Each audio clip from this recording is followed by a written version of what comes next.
Yahoo Yahoo! It is I, Sushi's Local Overbook Red Panda, live with you again today on a Monday. It's the second week of January, and we're going to be doing a Yap stream today. I don't know why I suddenly laughed. It wasn't even that funny. I was Monday is always like a difficult time for me to start streaming because my body is just resting the entire Monday, as I've mentioned before. Like, my Mondays are my weekends. It's the last day of the week for me before I start my actual week, which is to work on a Tuesday. And I had a pretty restful day today. I didn't do a lot of productive stuff. I was mostly like watching The Pit. I started watching The Pit today, and I remember when The Pit came out, I downloaded the entirety of season 1, and then because I think I downloaded that in my old laptop, so it's like 15 episodes long. So it took up a lot of space. So for me to not eat up all of the memory that I had on that old laptop, I put them all on a hard drive along with like my old downloads of movies and series that I've collected through the years.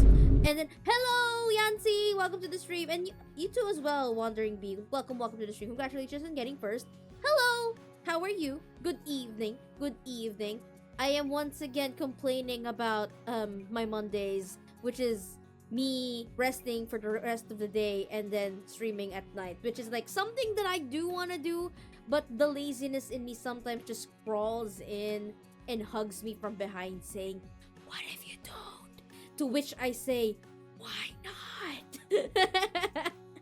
Hello Dark, welcome to the stream as well. How was everybody's evening, morning, or weekend? While I yap about my own day, I haven't yapped about the weekend yet. Ladies and gentlemen, the weekend. It was mostly just today. So as I was saying, I had this old hard drive where I have all of my old animes, my old movies, my old live action series that I've collected over the years.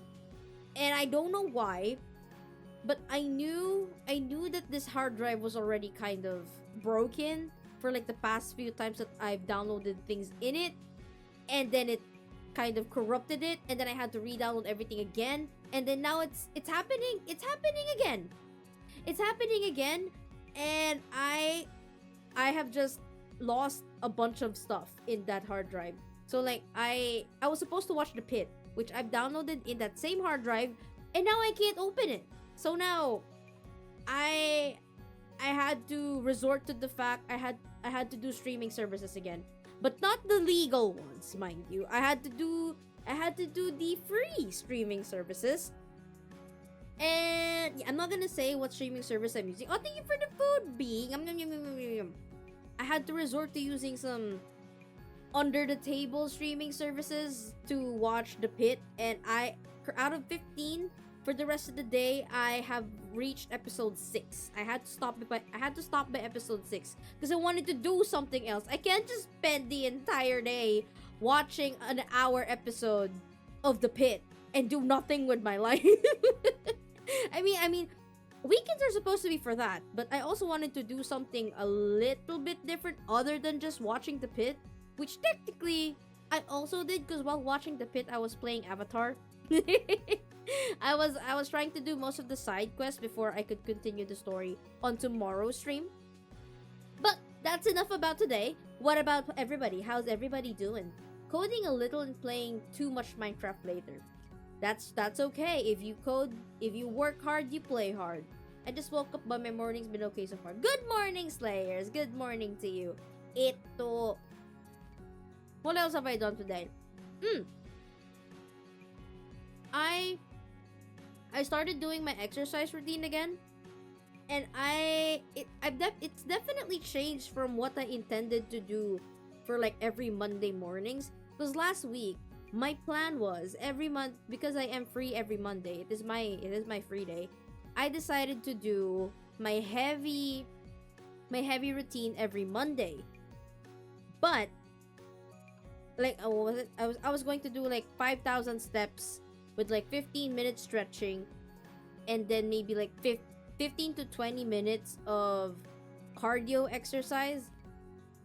But I didn't do that today because I was too lazy. So what I ended up doing was I did 15 minutes stretching, 15 roughly 3,000 steps on the treadmill, and then another 15-minute post stretch afterwards, and that was it. Which is like okay, I suppose, but it's not what I wanted to do. So I just take the small wins that I exercise today at least. And then from there, that's immediately after doing the exercise, I took a bath again, and then played Avatar, and then watched the pit at the sides. And then just before streaming, I was trying to finish up the chapter of the fan fiction that I said I was trying to write all over again.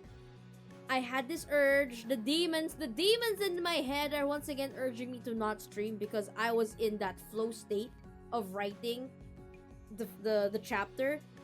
I will have to go through it again, but essentially it is finished, but I will have to go through it again just to check if the flow and like the how would I say this? The way that I like it to be divided in inner monologue and spoken dialogue is equal amounts and stuff. And also double check if the lore that I put in this chapter is like consistent for all the other chapters, or did I do something that I messed up with and something like that. It's a lot of quality check in a sense. I'm trying to do a quality check on the chapter before posting it, and I'm also deciding on whether I post it immediately after I finish running through, like beta checking the chapter, or if I maybe write another one and then only post it after I finish writing the other one. I have no idea, but that's a problem for future me. Hey, hello, Cloud Puffy. Welcome to the stream, and thank you for the follow. How are you? I'm Sushi's local overworked red panda. I work at an izakaya waitress in the morning, and I'm a certified yapper and variety streamer at night. I mostly play single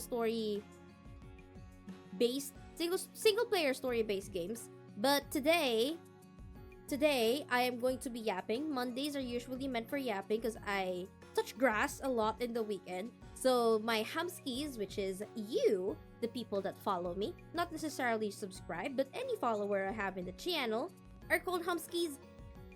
You live vicariously through me because I touch a lot of grass every weekend. So I do the yap for it every Monday instead. Eto. I just finished talking about today, but what were you up to during the weekend, Cloud? Or Puffy, whichever it is you want to be referred as. What else? What else with me? Eto. My weekend actually has been, again, jam-packed. It actually started on Friday. And then it went on to Saturday, and then it went on, well, not much happened on a Sunday, but I did do some socialization on Sunday via an internet call, or like a video call. So, my social battery is dead. It's very much dead.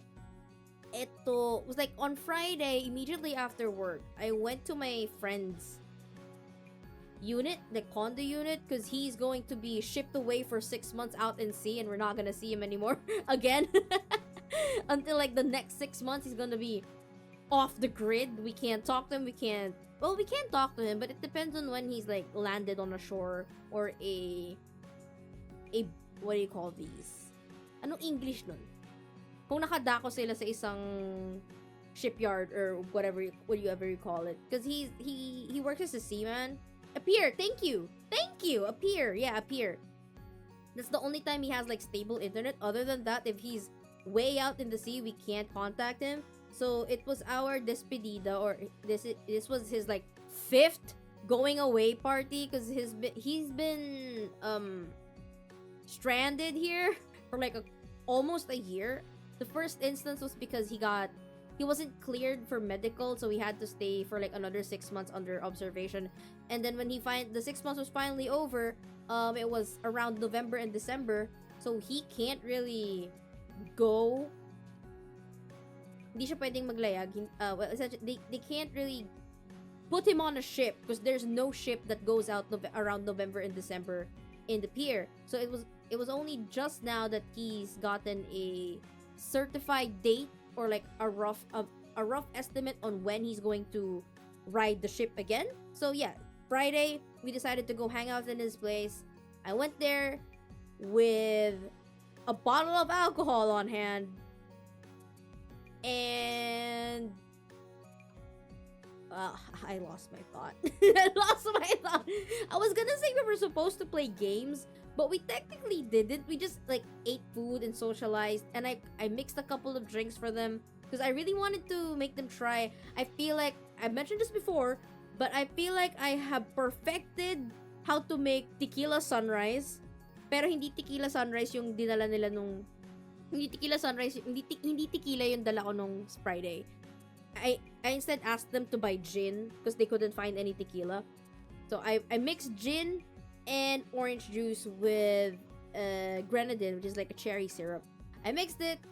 I don't know if everybody liked it, but they said it was good. So like I'm pretty proud about that, which got me into this impulsive decision to buy a mixing cocktail book from Fully Booked. Actually, this book, I initially saw this from a friend of mine who does tarot reading. He showed this to me once and it was really good. So I wanted to buy it as well, especially now that my interest in mixology has returned. So now I have a book called Spirits of the Tarot by Thea Engst, I think. If you're part of the Discord server and also a subscriber, you have subscribed, or you've got a VIP, you should be able to see the book that I bought in the special channel where I usually put my thingamabob, mostly pictures, capable of doxing me if I don't take pictures, if I don't hide the pictures well. It is very much capable of doxing me.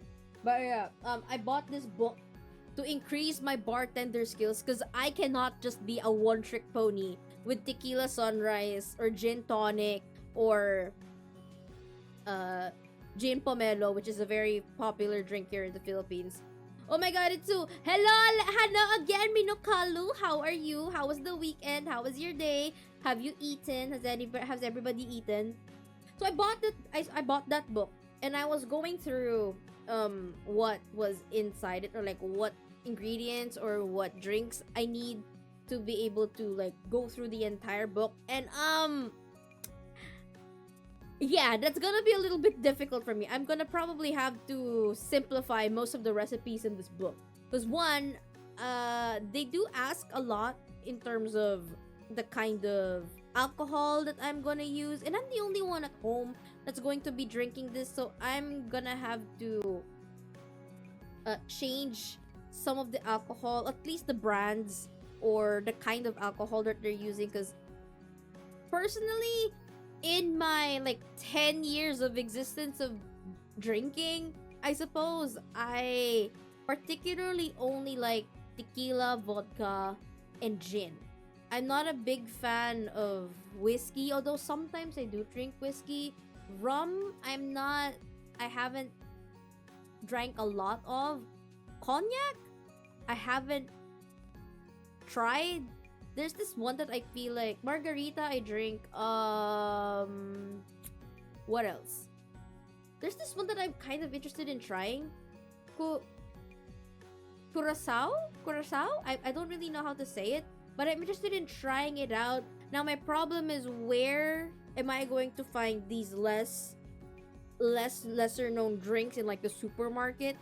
Especially the syrups.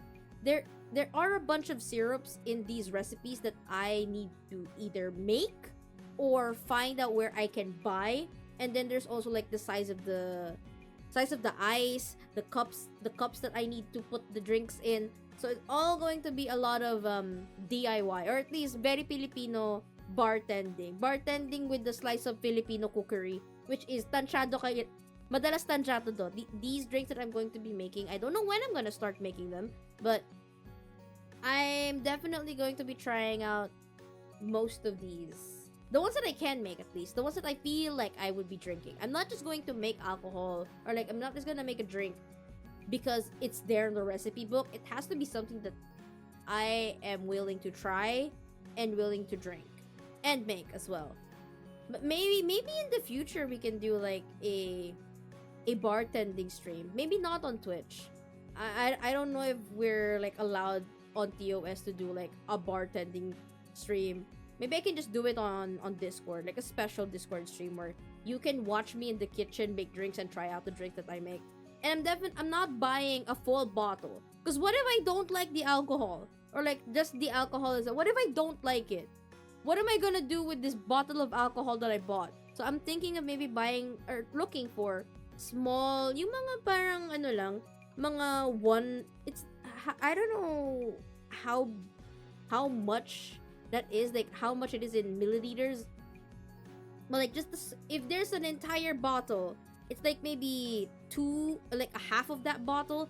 I can't explain. I don't really know if those are available on supermarkets or if I will just buy them online, because I used to buy at this one store online which like the store's name escapes my mind right now, but I used to buy Kanto salted caramel specifically from that store because it wasn't available in supermarkets, but now it is. So I'm gonna have to figure out the logistics once I somehow get my shit together with regards to this. And then on Saturday, actually I bought the book on Saturday. I went to BGC to meet with my sisters and a balikbayan, like I would say like a sort of cousin, but they're not really related to us. They're the kids of my mom's college mates from college. And essentially every December, my mom and my dad's college mates would go out of town with us along with their kids. So while the aunties and the parents are having their time hanging out, us kids are also having time hanging out with each other. So we're kind of like close enough to be like familial, but not family enough. I don't really know. I still haven't found out like what term to use for the relationship that we have. Parang mga ano, kinukuya, inaate, mga ganon. I don't know how you explain that in English, but it's like we're close enough to be family but not blood related. So I suppose we could be cousins, but even though we're like that, we're not blood related either. They be your friends. Yeah, but like friends feels wrong. I would say friends to make it easier, but just to say the word friends doesn't feel right. Because I grew up with these kids. I suppose it's just friends. It's just me, okay? It's just a personal thing. It doesn't feel right to just call them friends. But either way, alright, we're gonna go with friends. So friends from America, they were here, they're gonna leave soon. So we decided to meet each other again one last time in BGC, which is like an open air mall or shopping district in a city nearby. And in there we ate some food, and then we went to Fully Booked to buy some books. So I bought the Spirits of the Tarot book, and also an ink and watercolor book. I bought a book that does like it says Learn to Create Quick and Stylized Sketch Painting in 30 Days by Anastasia Kozlova. I do want to get back into watercolor, so I bought a book just so that I can force myself to paint or to like get into it without me having an excuse to not do it. Because if I collate things, this is what I noticed when I was younger. If I collate, thank you for the hydrate. If I collate sources digitally, like to put on my computer in a folder, I would never open it again. Once I download it, I won't open it ever again unless it's like smack dab in the middle of my desktop.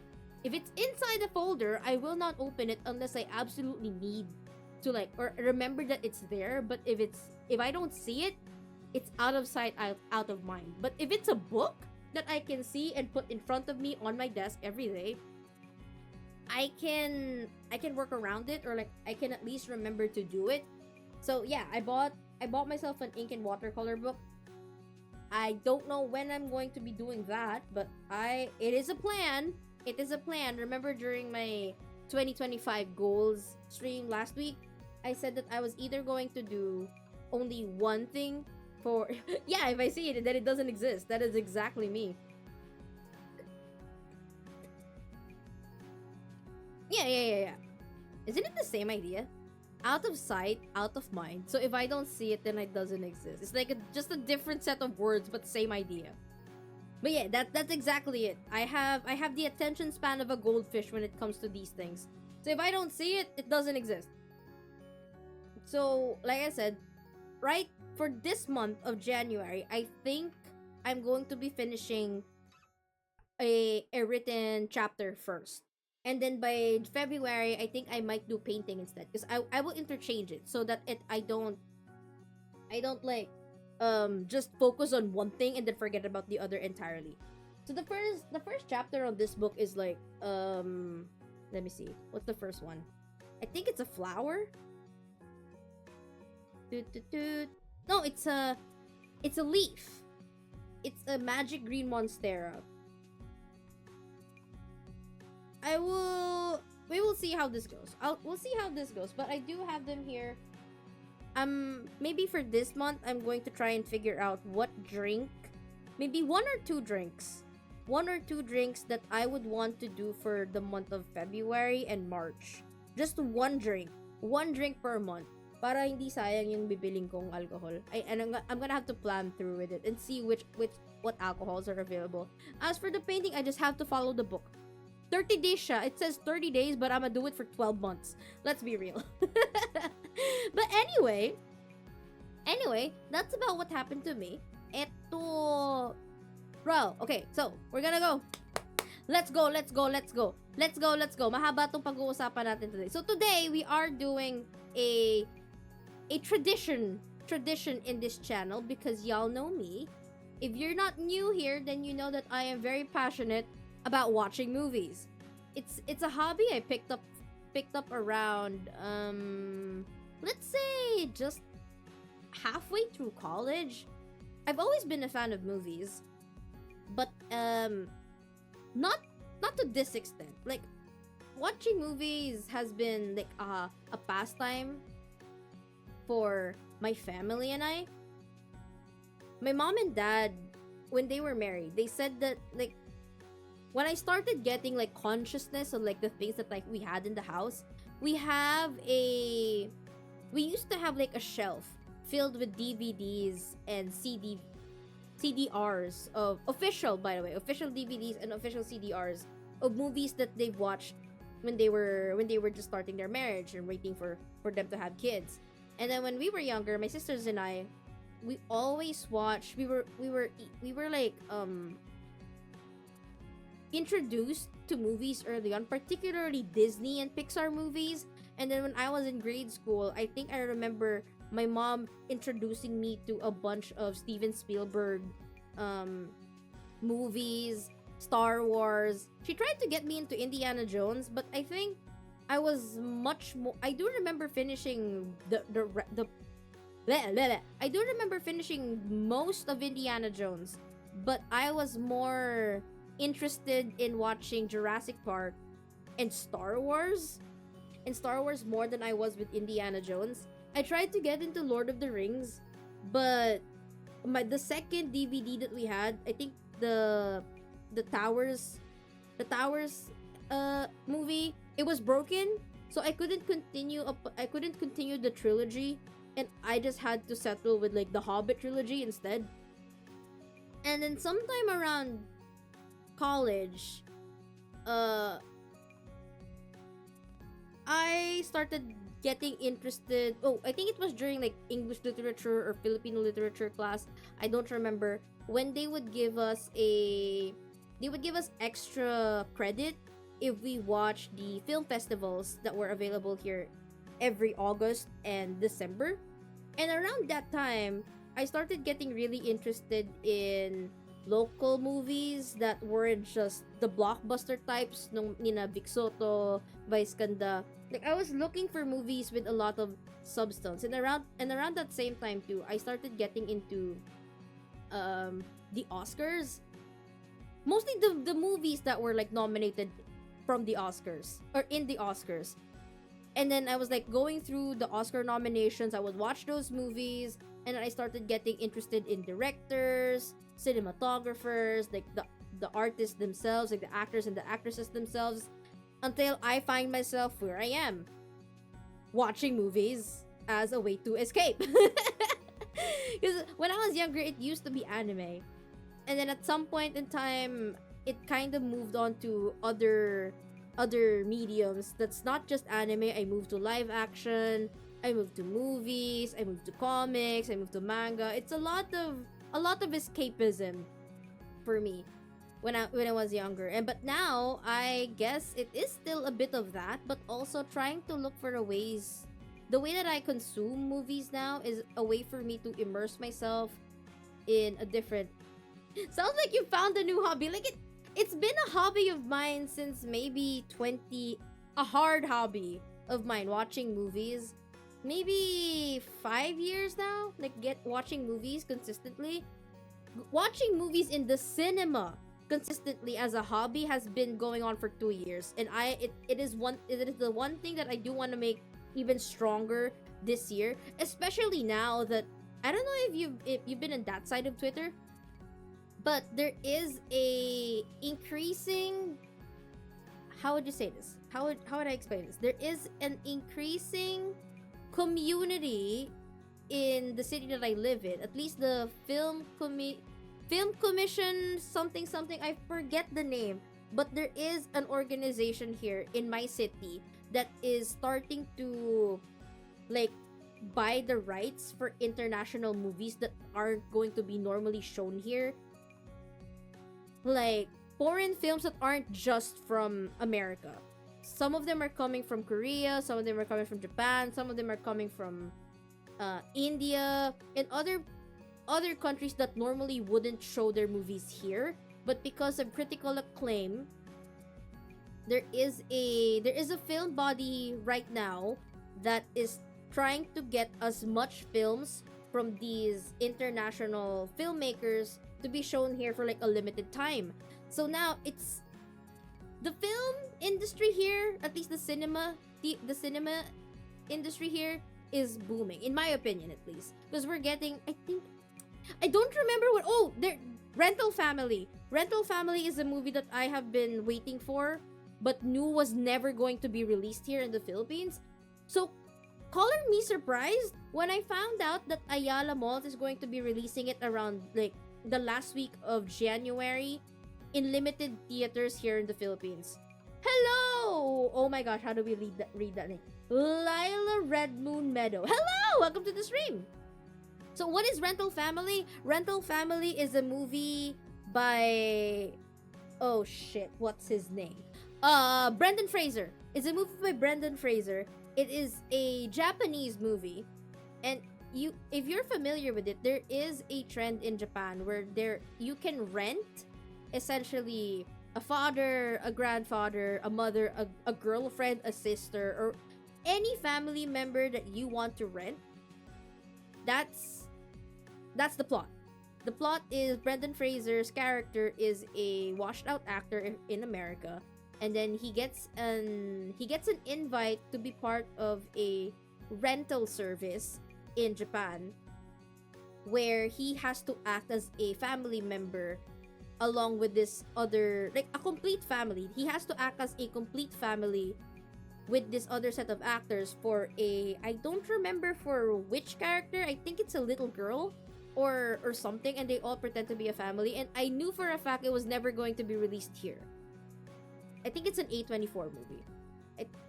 But I don't think it's an A24 movie, but I digress. It was never going to be released here, so I was just waiting for it to be released and then to get a digital copy. So again, color me surprised when I found out that Ayala Mall was going to be releasing it sometime around the last week of January. So I am definitely looking for a time and date when I can watch it next in the coming 2 weeks. There's also SM Cinemas is also releasing like a short release date or like a short time frame, maybe a week or two, for certain movies that are part of the Golden Globe Awards that are will supposedly also be part of the Oscar nominations for this year. So that's exciting. Once I find the list, I'm definitely watching those. But that's all for movies. But that's for the award season this year. Oh man, I am a bit of a loss for words right now. My brain is not working properly because I will be talking for like I'm trying. Okay, huh, huh, huh, huh, huh, huh. Okay, while I gather my bearings, how many movies do you think you've watched this year, or at least last year? How many movies have you watched last year? What was your favorite movie from last year? And what movie are you excited to watch this year? In terms of what movies I'm excited to watch this year, I don't remember, like at the top of my head, I don't remember there being a movie that I am anticipating very heavily. 7, maybe, I don't remember. Oh, wow. That's okay. That's okay. Not a lot of people are like movie watchers, attention span and all, interests, time, that kind of stuff. That's fine. Ito. Okay, then out of the 7, which one do you think is your favorite for this year? For last year? Ito. Okay, so here's mine. Whoop! Ta-da! So normally, when I do this stream, I just do a tier list. But for at least for the past 2 years, that I remember, for the past 2 years that I've been doing this, every film I've ever watched ranked, I just do a tier list stream. I take the poster of the picture and then I put him on a grid. That's what I do. But for this year, I wanted it to be a little bit different.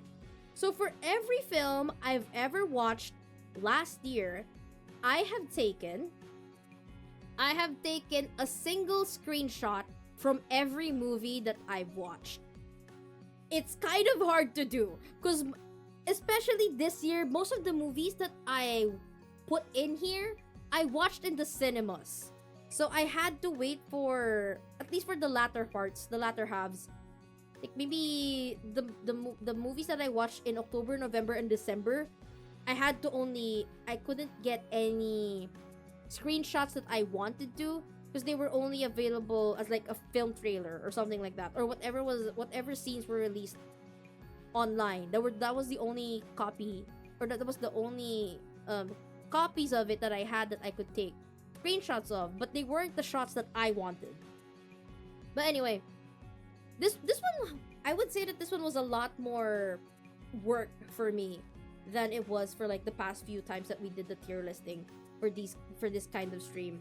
Because all I had to do then was like take the poster, crop it to small size, and then just put it on a tier list while I talk about them. Okay, Buffy said FNAF 2 for me. I don't care about the movie franchises. I need them to make more. That's me with Sonic. But the thing with Sonic is I don't think it's a bad movie. I think the second one is a bad in terms of plot or like writing. But the entirety of the franchise is just very fun and clearly made with love. As long as an adaptation of like a game franchise is made with clear love and respect for the, what do you call this? For the original, what's that word? For the original medium or the original story, and managed to catch the heart of what that piece tells the story about, then I'm good enough with it. Did I like FNAF 1? I guess it was okay. I haven't watched FNAF 2 yet. I'm still waiting for a copy for me to be able to watch it, or for it to be released in a streaming service that I already pay for. But if it doesn't release on a streaming service that I pay for, then yeah. Once it's out, maybe we can do a watch along. Okay, let's go. So I do have a bit of a, but I want to know what I lurked tired, but want to know what you saw last year. That's okay. Thank you for the lurk, Chudu. Welcome to the stream. I saw some of your stuff on Blue Sky. I think you're ranking, or like you're putting some note, you're journaling the coffees that you've tasted for this year. And I like the little doodles that you've been doing. Still here, my back hurts. Oh man, me too. You should stretch. Stretching has helped me a lot. But yeah, true dude. The coffee drawings have been like really interesting to see. I guess I could say that Jujutsu Kaisen 0. Sorry for the Jujutsu Kaisen 0.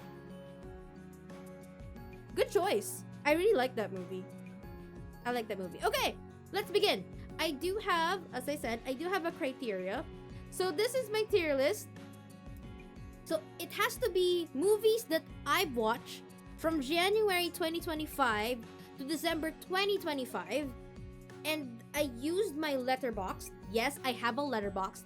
I used my letterbox as my diary to log these movies. If it's not logged in my letterbox, it is not here. I don't remember if I may have missed some of them, but most of them have been logged on my letterbox. I might have missed a few, particularly siguro yung mga Filipino movies. I might have missed it, pero surprisingly actually, the MMFF movies are on Letterboxd. So that's fucking fantastic. I don't know about for like the other Filipino movies, but MMFF is all on Letterboxd, which is fantastic. My back hurts because I drew for the... Dang, girly! Yeah, lie down and stretch while you're lying down. Low-key, writing your thoughts in Letterboxd is one of the best parts of watching movies. Yeah, like, immediately after, like, watching a movie in the cinema, I just pull up my phone and, like, type as much as I can on it. So, my reviews on Letterboxd goes from either completely serious to just shitpost. And that's okay with me. I don't care if anybody likes it. It's mostly for me, my enjoyment.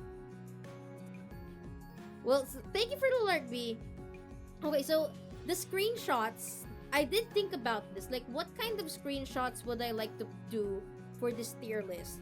Do I want it to be like cinematic shots? Do I want it to have it explain something in the movie? So I asked my friends, like, what kind of shots do you think I should do? Because at the beginning, I wanted, hello! 5-3! Kamusta? Kamusta ka na, 5-3? It's been a hot minute. Nakakain ka na ba? How are you doing? Putang ina mo rin. Hello. Welcome to the stream. So, at the beginning, I was mostly going to do, like, shots that look pretty in a movie. And that's what I wanted to do. But then, like, halfway through what the screenshots that I was choosing, I decided to make it both. It has to be a cinematic shot, or at least a really nice cinematography shot. And then the other one would be, it has to explain something about the movie. So yes, there will be spoilers for some of these movies. At least for the screenshot. But if you don't know you want to know what this movie is about, I'm not going to say any spoiler review on any of these movies. I'm going to try not to. But there will be some that has spoiler pictures. So I will warn you. Right? And then after all the movies have been discussed, I will be putting them up on a tier list. If I remember correctly, my tier list is complete waste of time at the bottom. The second would be a fun watch, but you don't really have to watch it. The second is recommended. Oh no. The second one is a fun watch. The third one is recommended, but you don't really miss anything.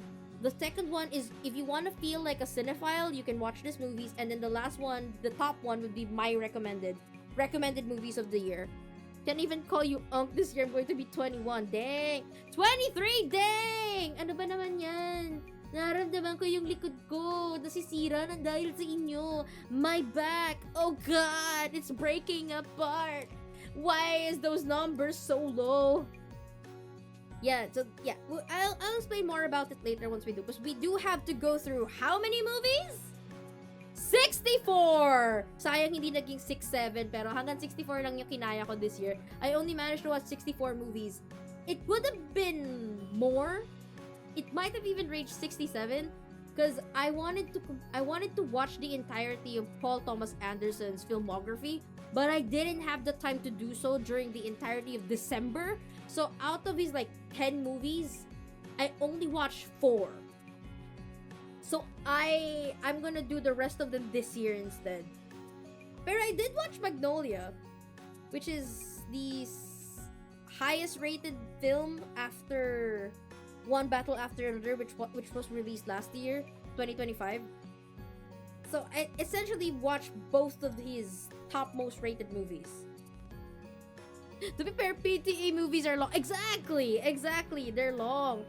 Magnolia, my beloved. You know when I'll talk about Magnolia later. But yeah, Magnolia was one of the last few movies that I watched this year. 64 movies. It's a lot. Funnily enough, when I was going through my diary for this stream, or like for this tier listing, I actually don't remember half of the movies I watched from the first 6 months of the year.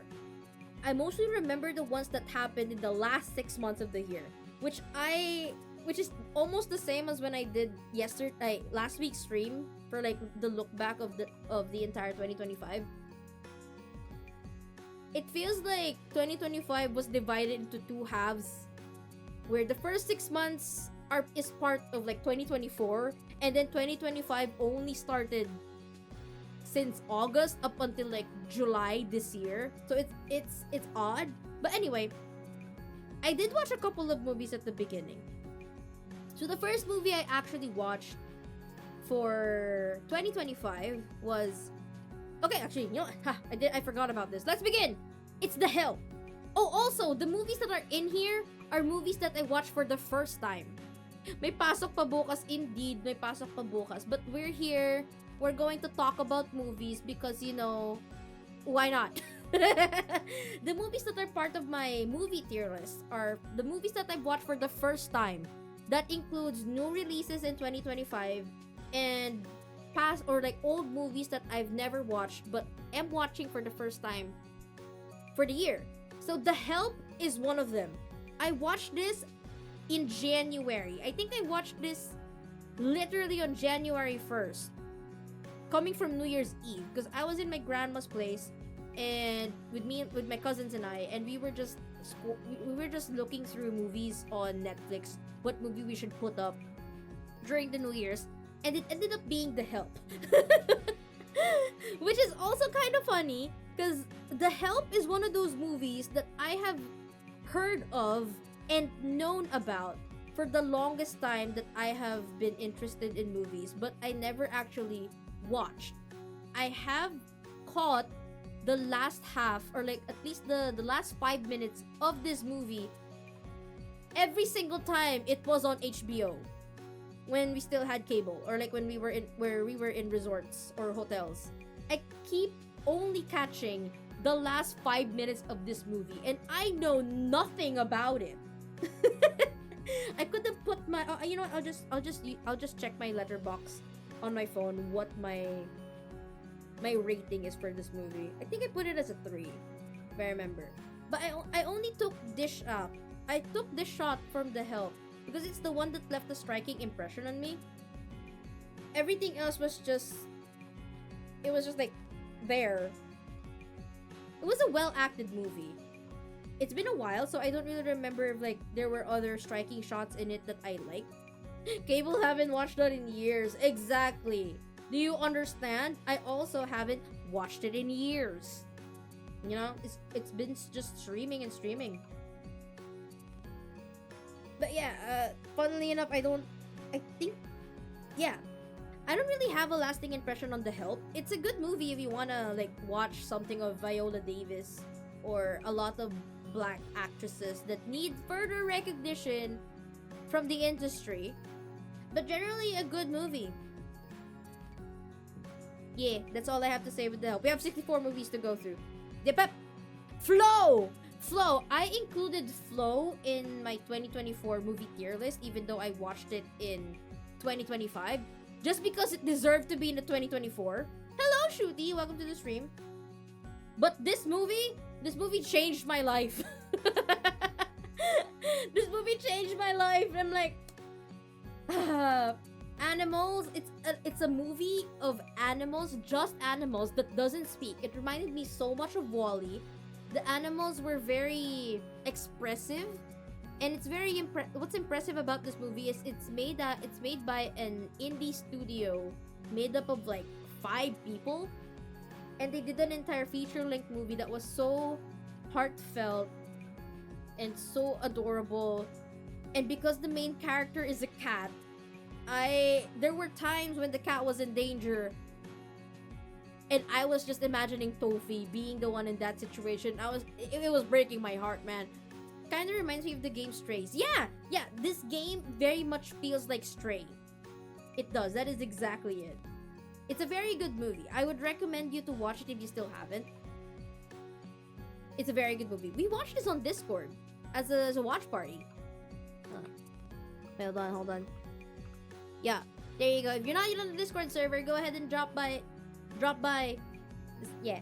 We talk about movies, we talk about Transformers, we talk about mechs, we talk about anime. Which anime, by the way, I'm going to get back into this year. I didn't watch a lot of anime last year because there wasn't really anything interesting for me. But this year, though, winter season's got me. I'm watching 3 or 4 animes for the winter season. Imagine that, me going back to anime.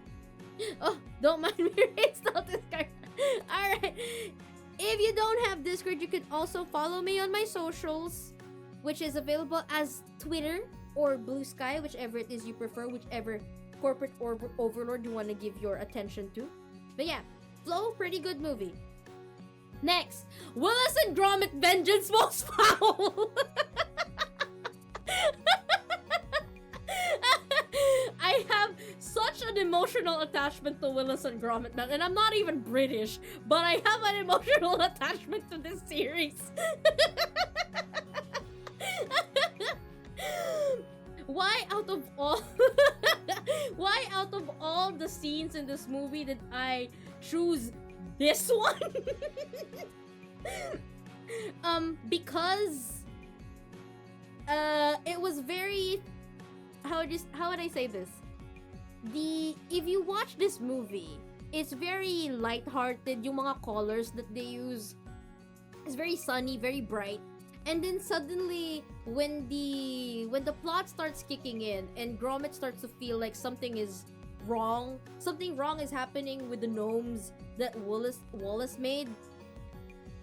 He went inside the bunker, and then suddenly there's like this.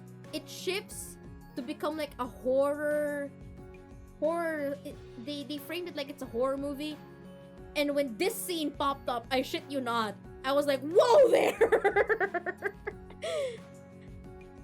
It lives rent-free in my mind now. I need to see that. I love Wallace and Gromit. Yeah, you should. My first Wallace and Gromit movie was the Curse of the Were-Rabbit. And I may have repeated that movie so many times, along with Chicken Run. So I just like this movie a lot. I like this movie. It was fun. It was nice to see what's the name of their studio? What's the name of the studio? Oh shit. What's the name of the studio? Fuck. Aardman. Yes, thank you, Aardman. It's nice to see Aardman going back to Wallace and Gromit. That's it. It's a fun time. This movie is a fun time. If you just want to have you want to just sit down, have fun with some British humor. Also, it's very heartfelt. The conflict between Wallace and Gromit, and then at the end when Wallace was trying to reconcile with Gromit, it was really heartfelt. I cried. I shit you not, I cried. They do Shaun the Sheep and Flushed Away also, I think. Oh, Flushed Away! Oh my god, I love Flushed Away! When I was younger, I feel like that was one of those movies that I knew the lines and the dialogues by heart.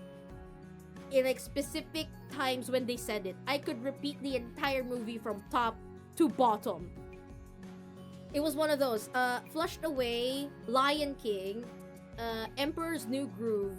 Those were the movies that I watched on repeat, on loop, all the times that I memorized the entire script. And Author Christmas. Okay, but yeah.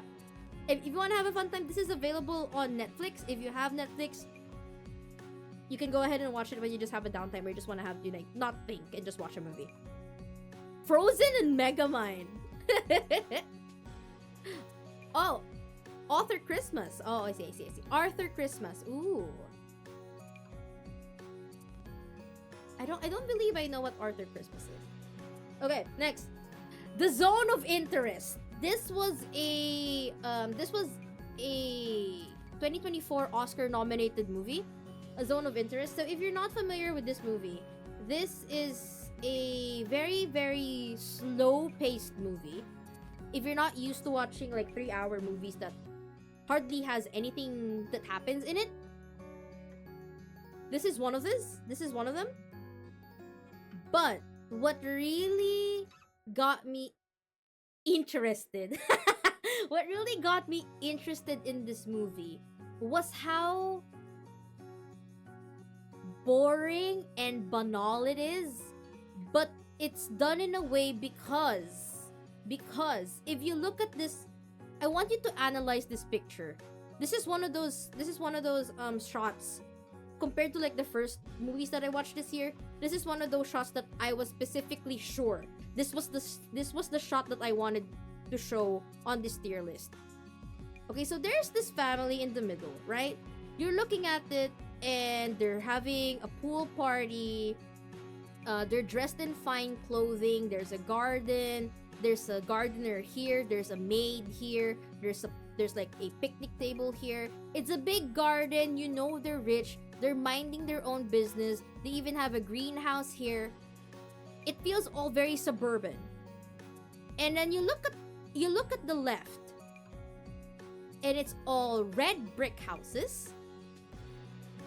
This movie is set during the Holocaust. And this is a Jewish camp. Right here is a Jewish camp, and you see this black smoke.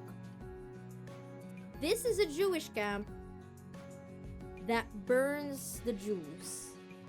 This family, this guy in white, is a general during World War II. I don't remember his name, but he's a general of World War II, and his war crimes, I guess he's the guy that was, if I remember my information correctly, he was the guy that wrote off on internment camps. He was the general that was in charge of internment camps. And the way the movie was framed, you don't really notice, or you don't even know. They don't tell you that he's the guy that made internment camps a thing, or he's the one in charge of internment camps. Because the movie starts with him just like playing with his children and trying to make sure that the family lives a happy life, a healthy life, and stuff like that. It's very slow, it's very boring, because they don't ever show the Jewish camps. They don't ever show this, but it's always there in the background. And there's this feeling in the silence and the banality of it, the boring, the way that he lives it's a little bit more like slice of life, but with a certain eerie undertone into it that I can't explain, and you only get it when you watch the movie. That you start to realize, oh no, this is a very, very, very, very bad man. Especially once you reach the end of the movie, where it's, I think by the end of the war. I took another screenshot, but I'm not gonna show it. But essentially, the scene was shot in a way that he's going down a set of stairs. One side is lit up, and then the other side is pure black, and he's going down the stairs. The final shot of the movie is him going down this really, really dark staircase, and then he just disappears, which gives you a visual explanation, or like a visual, what's the right word? I'm not very literate when it comes to explaining movies, okay? I'm sorry. I'm trying my best here. It gives you a very visual detail, or a visual way of storytelling that this man is someone that is definitely going to hell. He does not deserve to be forgiven. And he's chosen this path on his own because he goes down that dark staircase on his own. He he was leaving the building. He could go to like down the hallway, he could go up the staircase. No, he goes down the staircase into the darkness on his own because he did this out of his own volition, and the movie is painting it that he does not deserve anybody's forgiveness because he's a bad man. And I like it. I like it a lot. I love this movie a lot. Next, Furiosa, a Mad Max saga. I really wanted to watch this movie on IMAX, but I didn't have the time. I didn't have the time to watch this on IMAX, so I had to wait for a digital copy. The thing with Mad Max is that I don't remember the Mad Max movie that came out in 2010s, 20 something tens. I remember watching it. I remember a lot of iconic scenes in it, but I wasn't really emotionally attached to the movie. So when Furiosa Mad Max Saga's trailer dropped, and then Chris Hemsworth was there, Anna Taylor-Joy was there, I'm a big fan of both. I wanted to give it a try, especially when the early reviews for Mad Max came out. I think it failed in the box office, but there was a lot of positive reviews in terms of Chris Hemsworth's performance. And it was really fun. This entire movie is really fun. It's a good prequel to Fury Road. Anna Taylor-Joy was really great. She embodied Furiosa so well that I can see a natural progression from this Furiosa to the Furiosa that we see in Fury Road. Even though I don't remember much of Fury Road, I can see it happening naturally. It's so good. You know what? Anna Taylor-Joy has been a crush of mine ever since I first saw her in Queen's Gambit. I think I might have watched her for the first time in Queen's Gambit. That was her, right? And then after Queen's Gambit, I watched her in The Witch. And then from The Witch, I found out that she was also in Peaky Blinders, but I got bored with Peaky Blinders by season 2. She came out in Peaky Blinders by like season 5. I couldn't do it. And then I really liked her in that one horror movie that she was in. God, what movie was that? Something Late Night in Soho. Yeah, she was in Peaky Blinders. Season 5 or 6, I think. Late Night in Soho. She was really good in Late Night in Soho. Yeah, Last Night in Soho. She was really good in Last Night in Soho. That's where I just fell in love with her. She was a witchwife. So that every movie that she's in, I try to watch. I'm just a big fan of her. So Furiosa, good watch if you're a big fan of the Mad Max. If you're a fan of the Mad Max series, or just a fan of Fury Road, a good watch. No alcohol required. Sorry, ninanakaw ko yung rating system ni Jeremy Johns. Okay, Sonic the Hedgehog 3. It's a good movie. I don't know what to tell you. It's probably the best movie out of all the Sonic movies. Like, Sonic 1 was a good introduction to Sonic and then the world, the family that they were building with the live action characters. It was a good setup for Eggman, but like, it wasn't. A lot of people said that he wasn't Eggman. You know, with me, I don't have emotional attachment to Sonic because I only ever played Sonic as like those yung mga Happy Meals sa Sega Happy Meals in here in the I don't know if it was released in other countries, but there was a McDo Happy Meal line here in the Philippines where Sonic was being released in tiny consoles in McDonald's. That was my only exposure to Sonic when I was a kid. And then I found out that he had games which I couldn't really play. I only had the 8-bit button, like the freebies, the Happy Meals on McDonald's as my Sonic experience. So I wasn't attached to anything. I was totally open with any adaptation that they could give them. So Sonic 1 was okay. It was pretty good. Sonic 2, I like the parts where it focused on Sonic, Eggman, and Tails more. I did not care about the human part. But in this movie, with Sonic 3, I think they finally got the hang of how to balance the human cast and the Sonic cast. How would you feel if they did a crossover with Mario in the movie form? Sonic would run laps around Chris Pratt Mario. That's all I would say. That's all I would say. But yeah, I really like the dynamic that they had going on and the parallelism that they have between Shadow and Sonic, which I know is part of the games, but as someone who's never played the games and the game and in the game that this was based from, I think the Shadow game, I don't know anything about it. I like that they managed to balance that out and also give out a good bit of fan service for the people that are fans or grew up as fans from Sonic franchise. I really like what they did with Robotnik. And what's the name of his secretary? His assistant? I like what they did with him too. I just liked a lot of things about this movie. It was so fun to watch this, by the way, with my friends in the cinema.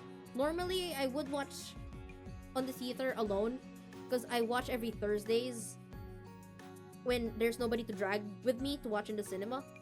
But this one, I watched with them in a cinema, and it was very fun. We were laughing so hard and being just very noisy. Thankfully, not a lot of people in the cinema that time, but we were having a lot of fun. Such a good movie. Such a good movie. I don't know if they're going to follow up with 4, but if they will, I mean, they did do a cliffhanger ending by the end with Amy. So maybe there is going to be one. I don't know when that's gonna come out, but I am excited if they do come out with it sometime in like the next 2-3 years. Civil War. Okay.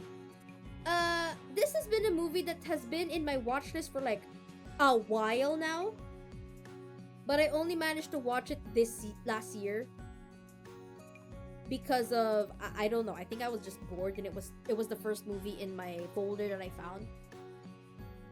So I guess this is the scene that I chose out of. I did have like 2 more scenes to choose from with Civil War, but this is the one that I ended up choosing because I actually didn't know that the Civil War movie, which had a lot of accolades, or at least a lot of praise from when it came out last 2024, I didn't know that it was a movie about photojournalism during a civil war in the Americas.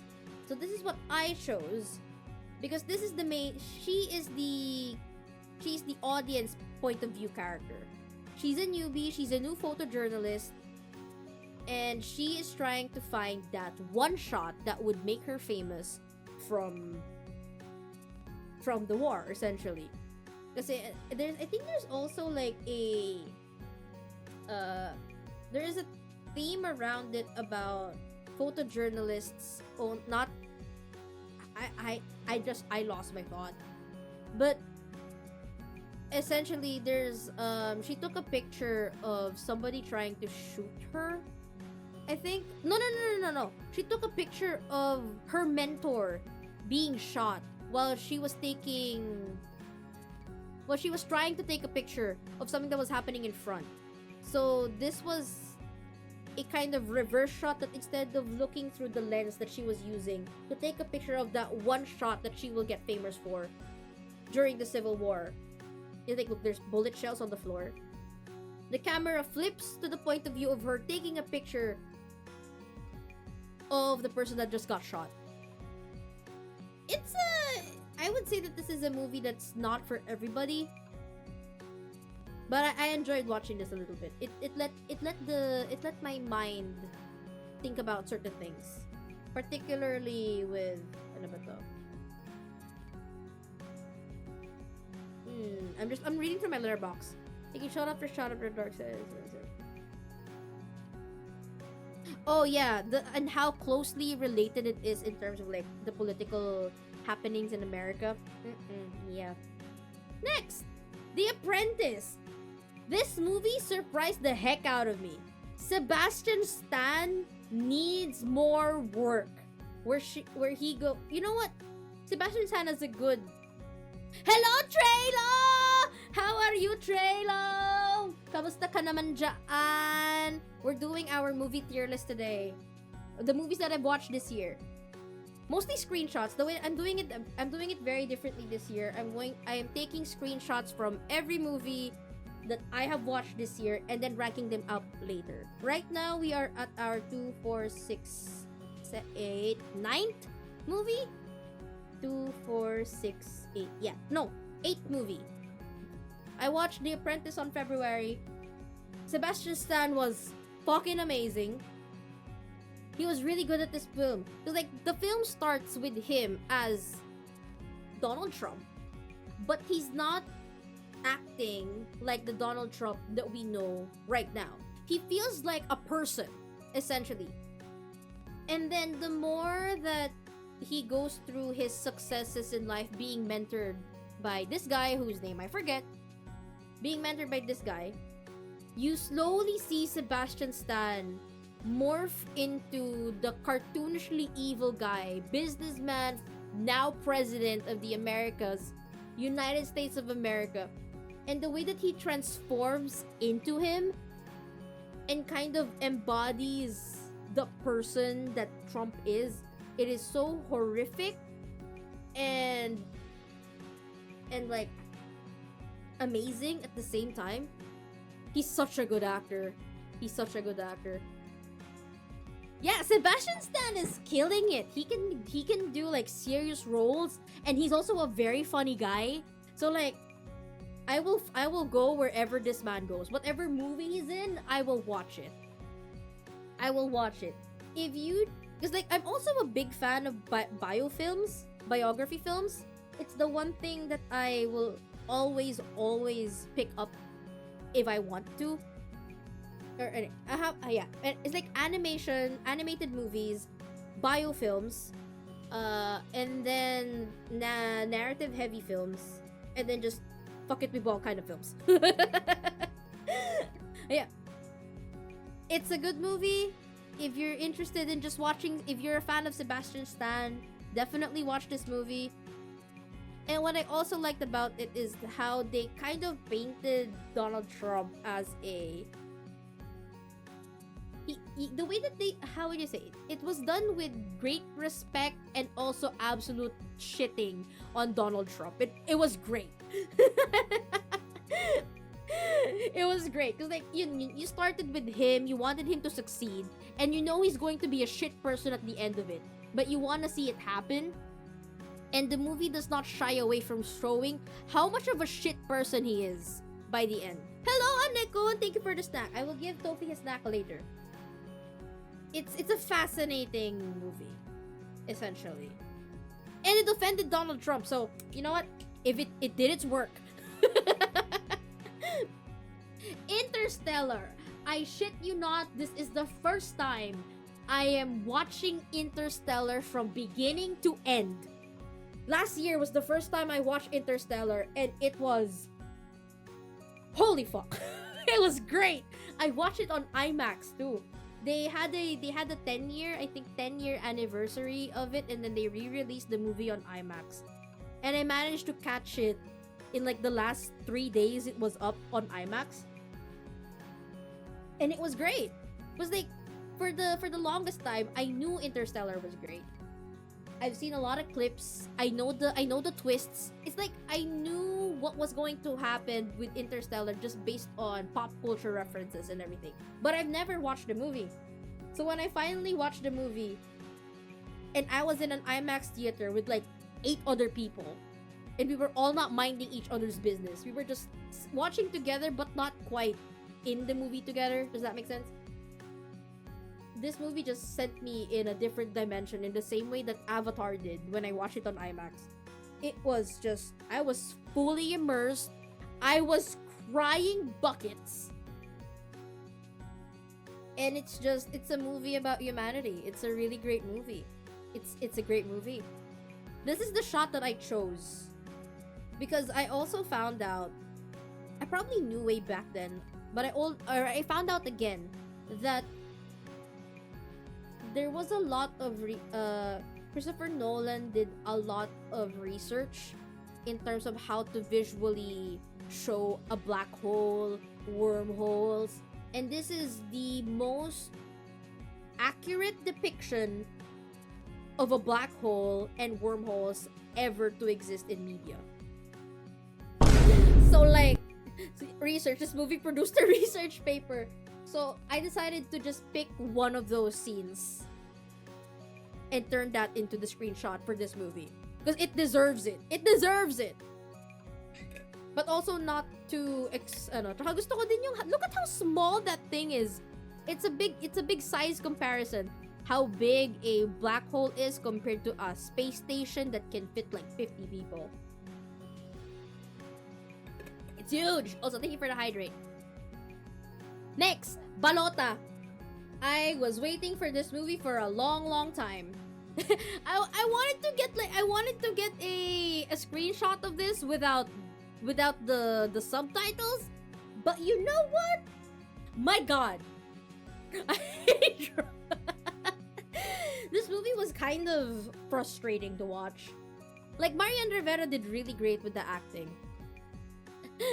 Man, I need to watch more movies this year because I only have 58 this year.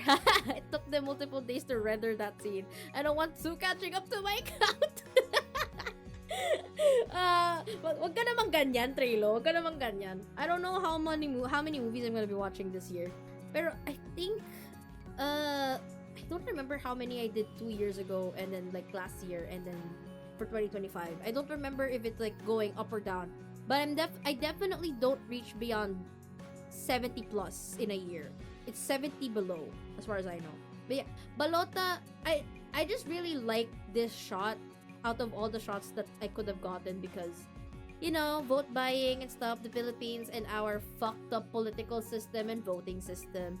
Yung mga vote buying, ganyan, yung mga politikong nandadaya, ganyan. So like, yeah, this shot just essentially encapsulates my feelings for the theme and the topic that the movie wanted to talk about.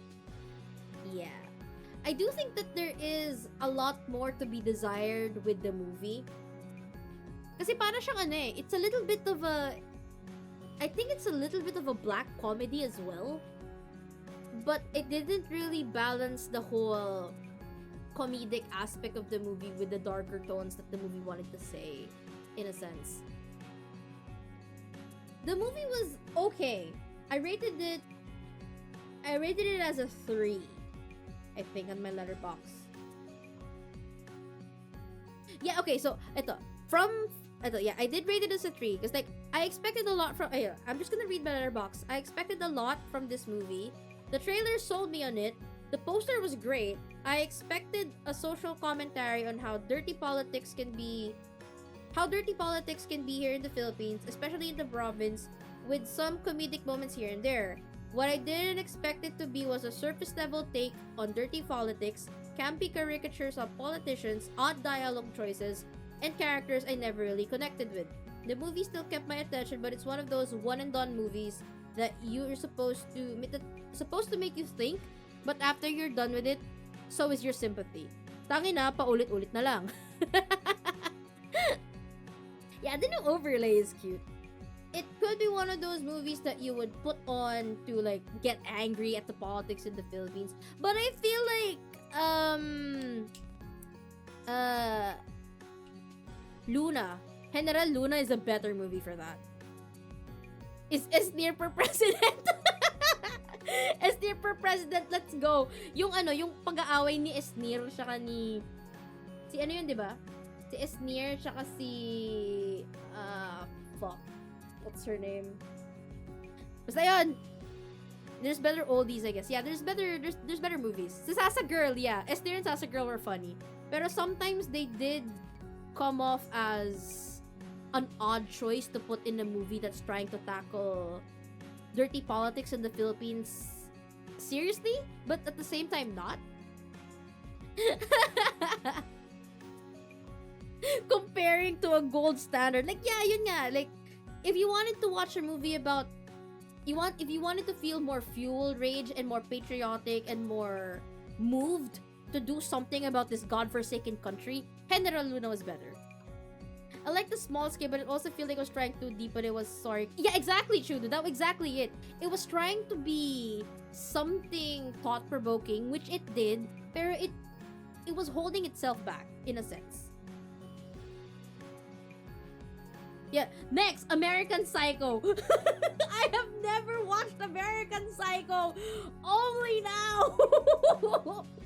And the only reason I watched American Psycho was because Manika, if my Hamskis remember Manika Kuramo is a big fan of this movie. And I told her, look, I have never watched American Psycho.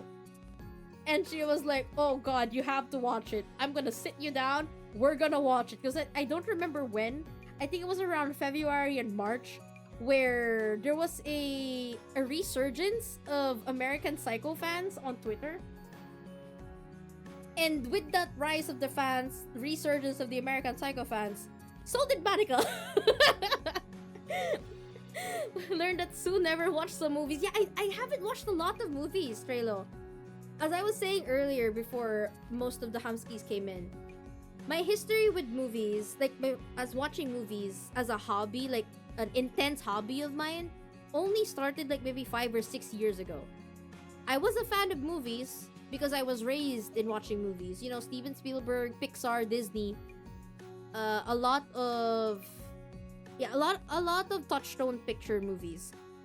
But yung mga other types of movies that were considered classics, I knew I had to watch them, but I just didn't have the time and the current interest to watch them. Only recently am I going through my classics. Or yung mga considered as modern classics. You know, I haven't even watched Godfather yet. Do I have a favorite director? Wes Anderson. Wes Anderson is a favorite of mine. Currently, Paul Thomas Anderson is becoming another one. She's inside from Land Before Time and E.T. Godfather I haven't watched. I want to watch it this year. I'm having it as a goal. I need to watch Godfather this year. Okay, so American Psycho was kind of fun. I can kind of see how it became a classic. Christian Bale was pretty good. His delusional mindset is pretty funny.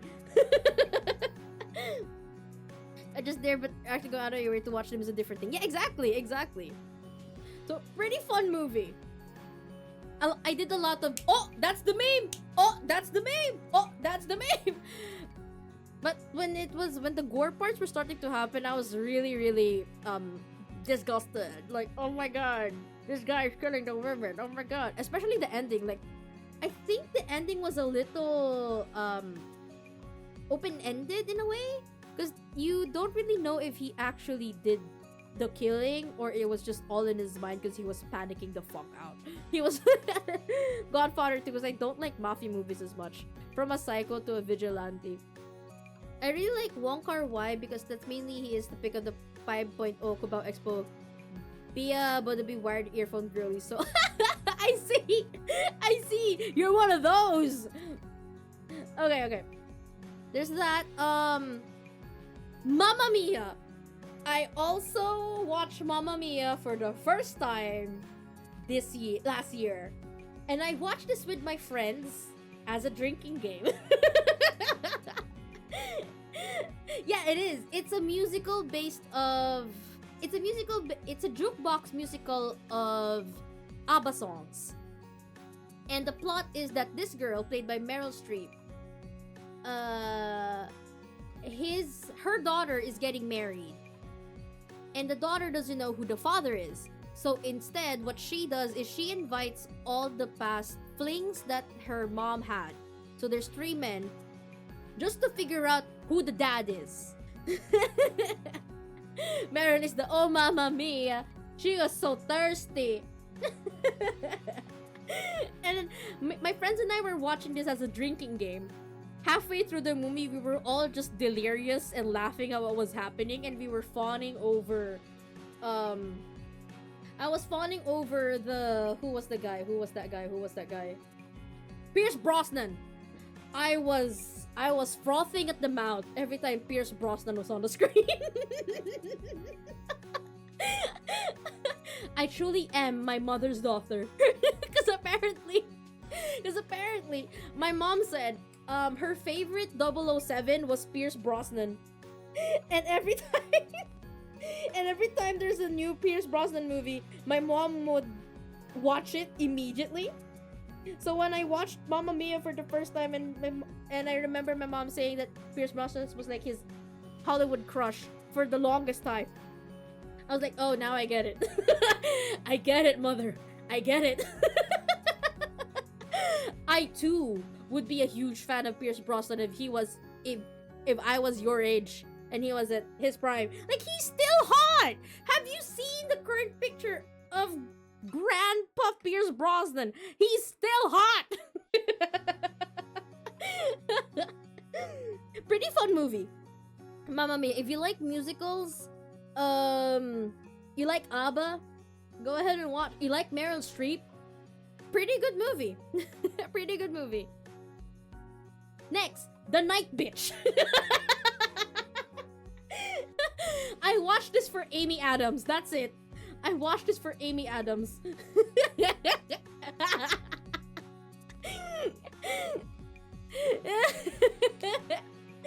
So the plot of this movie is that Amy Adams plays a mom that is unhappy with her life post.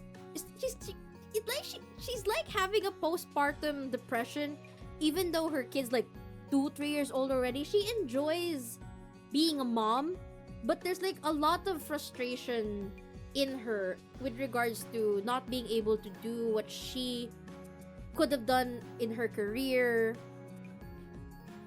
and the way that she doesn't feel as attractive anymore with her body post pregnancy. It's a lot of themes regarding motherhood.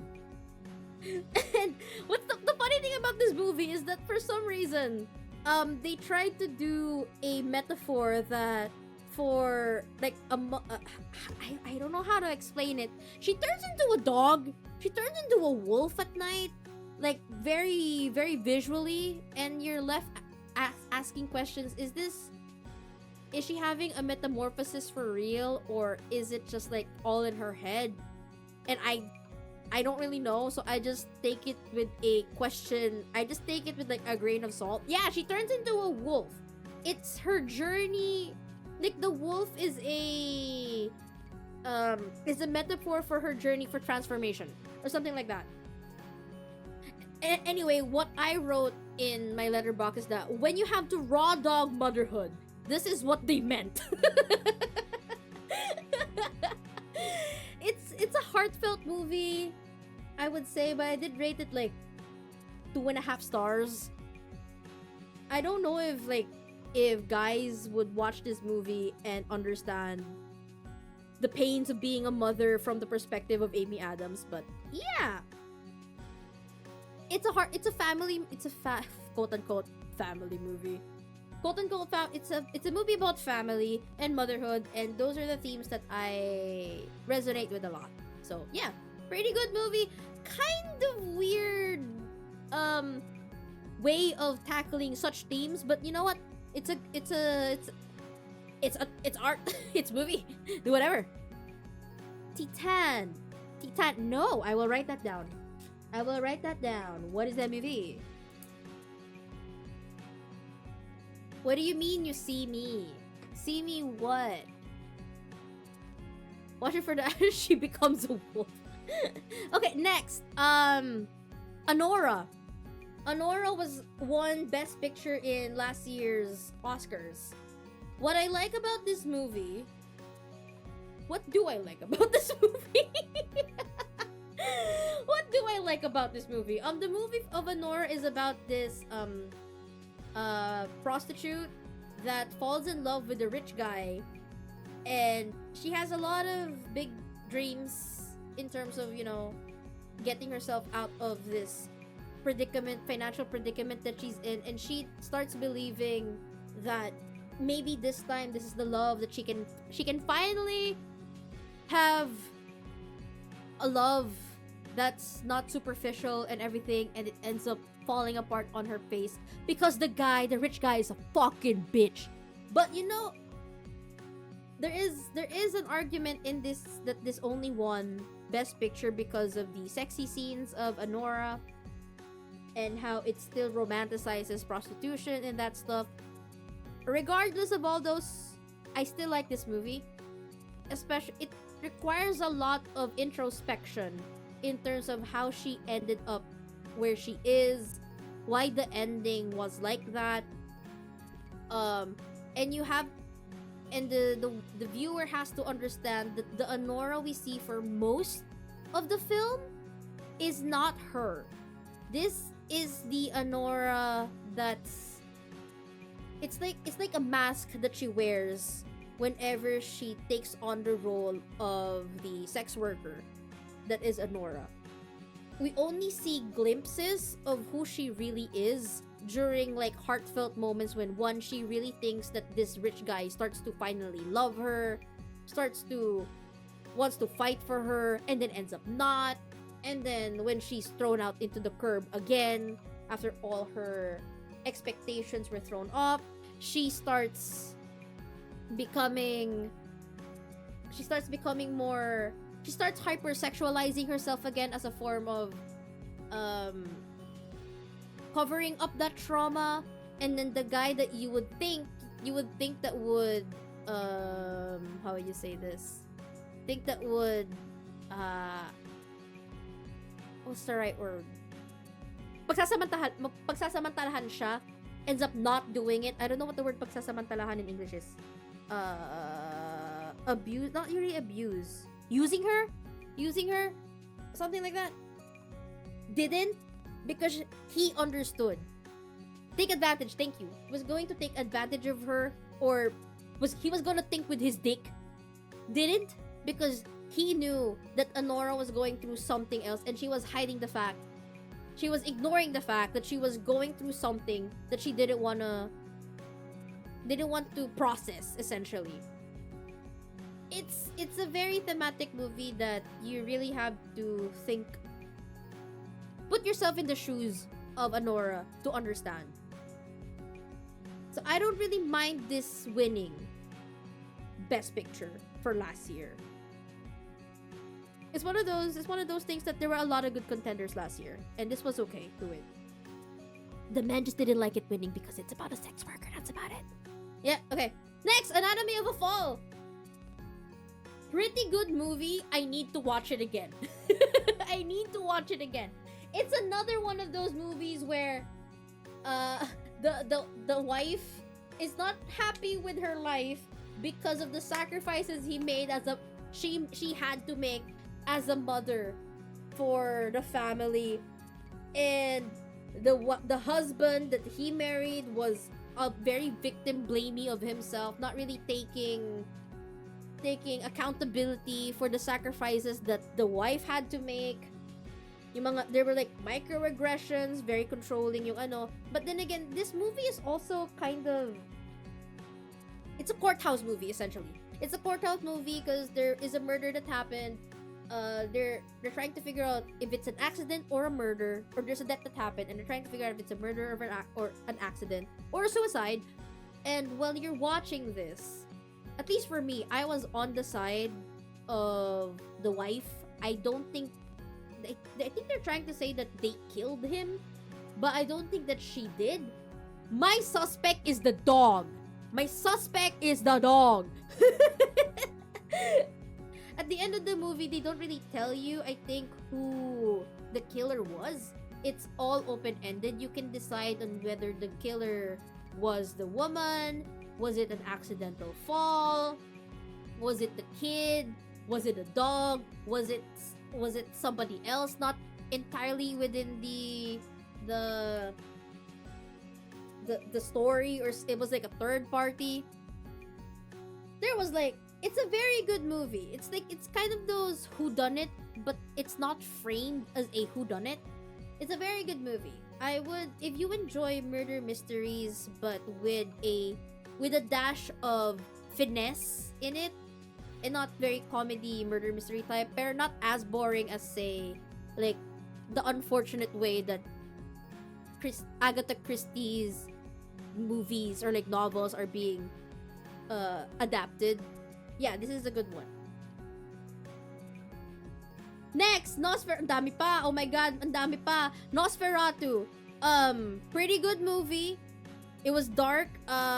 It's an instrumental drama of domestic dysfunction framed as a courthouse murders mystery. Thank you. That was very good. That was very good. Yes, that would explain it. I'm not very literate when it comes to this, like, reviewing movies, but that was it. That's it. Very good. Good job. Thank you. Nosferatu. I'm not a big fan of vampires, but I do like it. I do like how it's very gothic horror, and I'm not a fan of horror. I'm not a big fan of horror, but I do like it when horror tries to be its own thing, kind of like Nosferatu. It's not the modern type of horror where it's a lot of jump scares. It's a lot of build up only for nothing. Nosferatu is a romance movie first and foremost, a horror second. It's I would say I was very, very impressed with the acting in this movie. For all the cast, all around, very good acting. The stage sets was good. How they made the entire movie was kind of in black and white, if I remember correctly, and that hasn't been done in a while. So it's pretty interesting how they contrasted light and dark, and made perfect use of it with the shadows when it came to Nosferatu already. Pretty good movie. That's all I have to say. If you like vampires, you like gothic horror, this is the movie for you. It is long though. It is long. Also, I found out from a friend that in the Philippine release of Nosferatu, they cut off some scenes that were very R18. They also digitally removed penises and nipples. Cause yeah, they made a alam mo yung tipong R18 na nga siya. R18 yung rating ng Nosferatu in the cinemas, but they also removed shit from it to make it, I don't know, less consumable. Look, they also removed the scene. If you watch this in the cinemas, there is a scene between what's the name of the girl? Lily Rose Depp's character and his and not Oscar Isaac. Fuck. You can't make me say their names. Nicholas Hoult. There's a scene by the very end, like the last act of the movie, where Lily Rose Depp and Nicholas Hoult are trying to escape Nosferatu, and then they're inside this little gazebo. Where they're in a little gazebo, and then they kind of try to make love with each other. Apparently, in the Blu-ray release, because I downloaded the Blu-ray release as well, I played that scene, and there was more. They actually fuck. They actually fuck, like with titties out and everything. They fuck, and then Lily Rose Depp gets possessed by Nosferatu and stuff. They fuck. But in the theater release in the Philippines, they cut that off. It's not there. They cut it off. It immediately, like, that's why when I was watching it, I felt like there was a scene that it jumped. It was a weird jump. It was a weird jump in the movie, in the cinema. But it was implied. It was implied that they did fuck? And then Lily Rose Depp was then possessed by Nosferatu and like saying bad shit to Nicholas Hoult and stuff. But that was cut off. That was cut. The second thing, and whatever this is, it was also the same for when Nosferatu and God, who played Nosferatu again? He was a big guy. He was a big thing. God. Oh, wasn't it Skarsgård? When Count Orlok and Ellen Hunter, played by Bill Skarsgård and Lily Rose Depp, were doing the do in their deathbed, there were more. They were doing a lot more frisky stuff. They were doing more in that bed. But in the cinema release, it was very short. They were doing more. Man, this country. We cut off the penises and the nipples. And the sex scenes, apparently. Okay, Woman of the Hour. Woman of the Hour is... Oh shit, what's her name? Ito... Anna Kendrick's directorial debut. This is her first directorial debut. It's a movie about a serial killer that appeared on live TV. It's a sort of biographical movie. It's okay. It's okay. It's a lot of men are shit. That's it. And a lot of misogyny happening in like the 1970s, which is, you know, when this was set. This is why serial killers were having a time of their lives in the 1970s. Misogyny and the alpha behavior, the whole charismatic thing. Yeah. Not much a lot to say about this movie. It's if you're a fan of Anna Kendrick, you want to see what she's doing now as a director and producer, go check it out. But other than that, I think you can. It's a skippable movie. Mickey 17. Mickey 17, good as fuck movie. This is the second movie I've watched this year where there's a Donald Trump impersonation from an MCU cast member. This time it's Mark Ruffalo. So like that's funny as shit. You have two MCU actors pretending to be Donald Trump for the year 2025. Robert Pattinson was great. The movie has a lot of environmental... It's a little bit... You know what? It's a little bit like Avatar in a sense. Where it's humans trying to colonize a new planet. But this time they're not against blue people. They're against tardigrades. That is a hive mind of sorts. And you know, it's a pretty fun movie. It's a nice romance movie too. Surprisingly. It's a sci-fi romance movie about a guy just trying to find his place on Earth, trying to find some meaning in his life, and then he finds it. Tardigrades, yes. Tardigrades. The water bears. The water bears! Water pigs, yes. Yes. This planet is the planet that they're on, the new planet that they're on that they're trying to colonize, has local tardigrades. The local fauna is tardigrades. Water bears. Yes. Big ones, mind you. Big ones. Really great movie. Would recommend. Yes. Huge. Huge. A Real Pain. The directorial debut of Jesse Eisenberg. And he paired up with Kieran Culkin, the younger Culkin from Macaulay Culkin, the Home Alone kid. He's the younger brother who's having a bit of a popularity drive happening since what's that series he's from? Succession at that, which is a show that I do want to watch just because. But it's a really great movie. It says, okay, I'm gonna read through my letterbox. It's a movie about male loneliness and hiding behind the facade of cheerfulness and sunshine. Not sharing their thoughts and emotions to whom could be or once was their emotional balance. It's a lot of, yeah, it's this movie is just male loneliness. It's called a real pain. It's male loneliness. It's done really well. The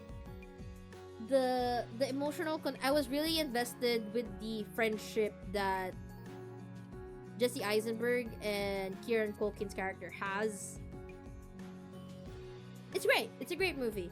If it is long, it is a lot of talking, but if you want to like explore male loneliness and how it might be how would you say, solved for you, or how it might be lessened for you, this is one of those movies that you can try to watch to kind of figure it out for yourself what to do with the lack of, well, the difficulties of finding that connection to move away from such loneliness and the pains, that stuff. Yeah, pretty good movie. Will I watch it again? Maybe, if I can drag somebody to watch it with me and who wants to watch it, I will watch it again. But would I watch it on my own? Probably not. Next, Minecraft movie. Oh man, I don't know what to tell you. This movie was just an affront, and I'm not even that big of a Minecraft fan, but this movie was such an affront to the game. I hated it. Jockey, I just don't like this movie, man. I can't stomach it. I really wanted to like it, but it felt like it was alam mo yung feeling that it was a first draft kind of movie. And because Jack Black is in it, they had to cater to whatever Jack Black wanted to happen. It was like, I can see the beginnings of a good movie, but then they just decided, you know, we need to get this out really fast while Minecraft is still big, before it goes out into obscurity once again and is only like popular to like a niche community. And we gotta pump it out fast. We gotta pump it out now. Drafts? No drafts. This is it. That's what we're doing. Now there's the Anaconda movie. I haven't watched that one. That's new. So yeah, Minecraft movie. If you're a fan of Minecraft, you want to watch something, go ahead. But like, you're not really missing anything. Just watch one of those SMPs instead. That's a lot better. The Amateur. I watched this movie in the cinema for Rami Malek. It was disappointing. It was disappointing. It was boring and it was disappointing. I only watched it just for Rami Malek. And like, I'm really sad that Rami Malek is now typecast as his Mr. Robot character from the Mr. Robot show, where he's like a genius that's kind of sort of in the spectrum where he doesn't understand social relationships. He's a bit of a loner, an outcast kind of thing, but he's the only guy who can do all of these things, and it works out. It can be for like good or for evil, because he was the bad guy for the last 007 movie with Craig. What's his name? Daniel Craig. He was the last villain. And it's the same exact acting chops, but in a different setting, where this time he kind of turns into the hitman trying to look for the killers of his wife by guerrilla warfaring these terrorists into professing that they killed her wife or are terrorists, or there's this whole conspiracy happening, corruption within the CIA and stuff. And the ending was just not doing it for me, because like, you know that trope where if you kill me, you're as bad as me. And then he finally gets to the guy that he wants to kill, and he doesn't kill him, and he's like, I'm not the killer. And then I go, boy, you exploded 3 people before you got to the main bad guy. You are a killer. He made like a bunch of homemade bombs. It's just a very frustrating movie. And I'm sad for Rami Malek because I feel like he has a lot of range, but nobody wants to give it to him because he's typecasted. Oh, aside from Mr. Robot character, the Until Dawn character that he has, the deranged guy from Until Dawn that he played as, it's that exact same. He's typecasted as that kind of character, which is weird because I first saw him in Night at the Museum, and he was really funny in Night at the Museum, very charismatic too. It's just sad that this is where he is at in his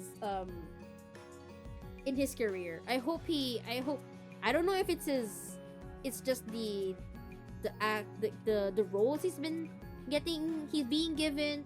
His manager's not looking for like other roles for him. I don't know. I'm just really sad for Rami Malek. That's it. This movie was disappointing. Black Bag. Black Bag was a surprise to me. I feel like I need to watch this again because Black Bag is directed and screenwrote by the guy that made Ocean's 11, and I'm a really big fan of Ocean's 11. Anything that's heist related, I'm a big fan of. Oh, now I remember why I like this movie. The plot twist. The plot twist in the end was really great. How the movie began and how it kind of went is, I forget how it was.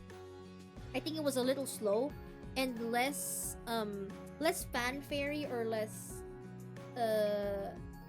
momentum driven as say Ocean's 11, 12, or 13 or any of the Ocean's movies made by this director. It's a lot more slower, and I wasn't as invested with all the characters here except for like these two. I was only invested in them because they're married and they're the central focal points of the movie, and that was it. I'm just very invested on what was happening between the two of them. If I remember correctly, my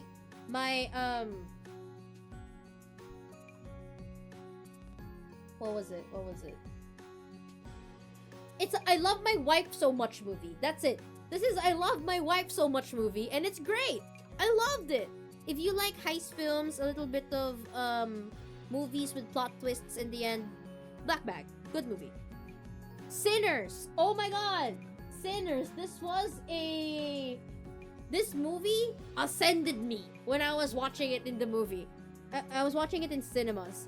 I was so into it in terms of like the themes, the direction, the acting, the music. Oh my god, the music. I'm still sad that they lost Best Original Song to Golden.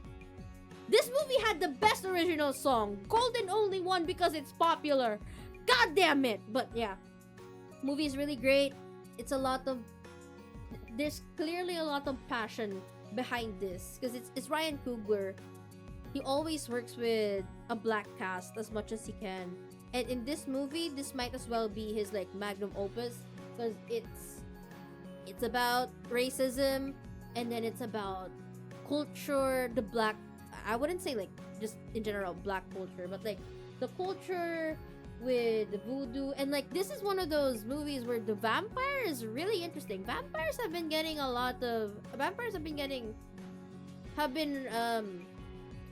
reclaiming the beauty of them, the beauty of vampirism, or like the beauty of the lore behind vampirism, which Twilight has kind of crossed into the dirt. Pretty good movie. I would highly recommend Sinners. Love the character writing, love the character dynamics. Michael B. Jordan was really great in this movie as like Smoke and Stack. Haley, that's her name, right? Haley Steinfeld was really good. God, she was really hot in this movie. Yeah, pretty good. Very, very good movie. Until Dawn, absolute shit movie. I watched this in cinema with a friend who was really into horror, and I only watched it because he wanted to watch it. Absolute waste of fucking time.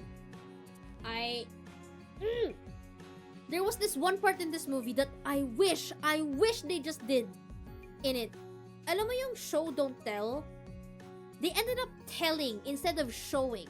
A lot of because like the thing that they did with this Until Dawn is that they sort of tied it with the game and the anthology series with the psychologist that was working on the main characters in those movies, in those games. I forget his name, but he's played by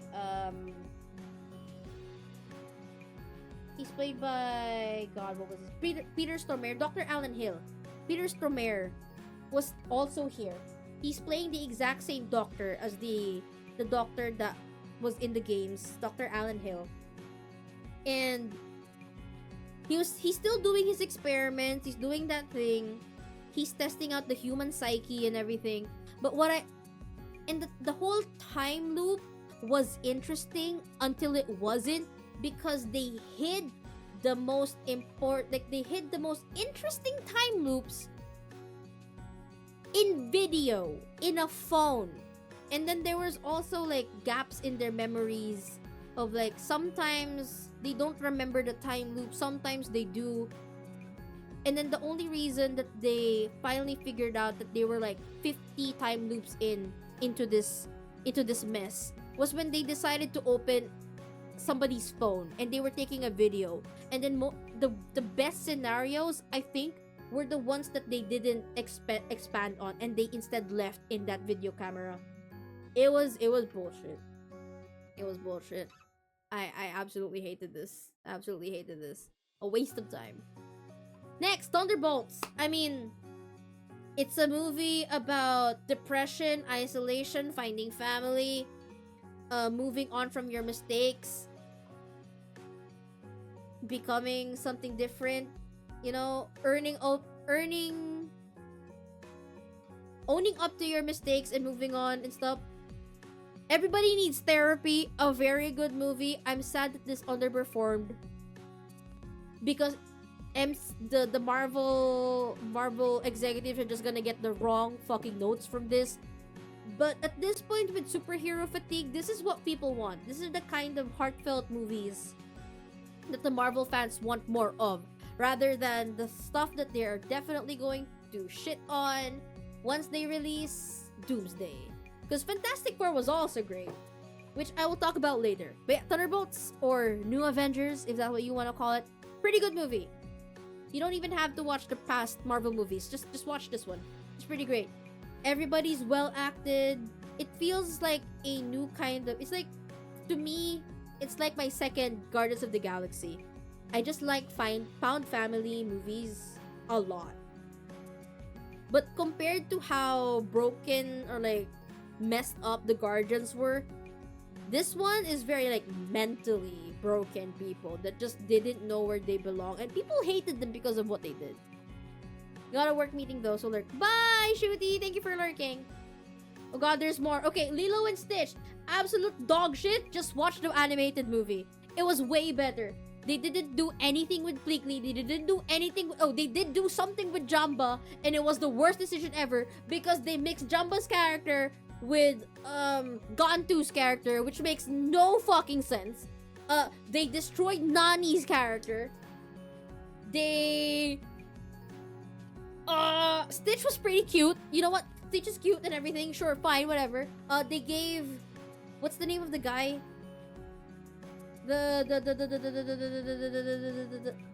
Lani's boyfriend. David. They gave something to David. I'll give them that. But they turned Cobra Bubbles.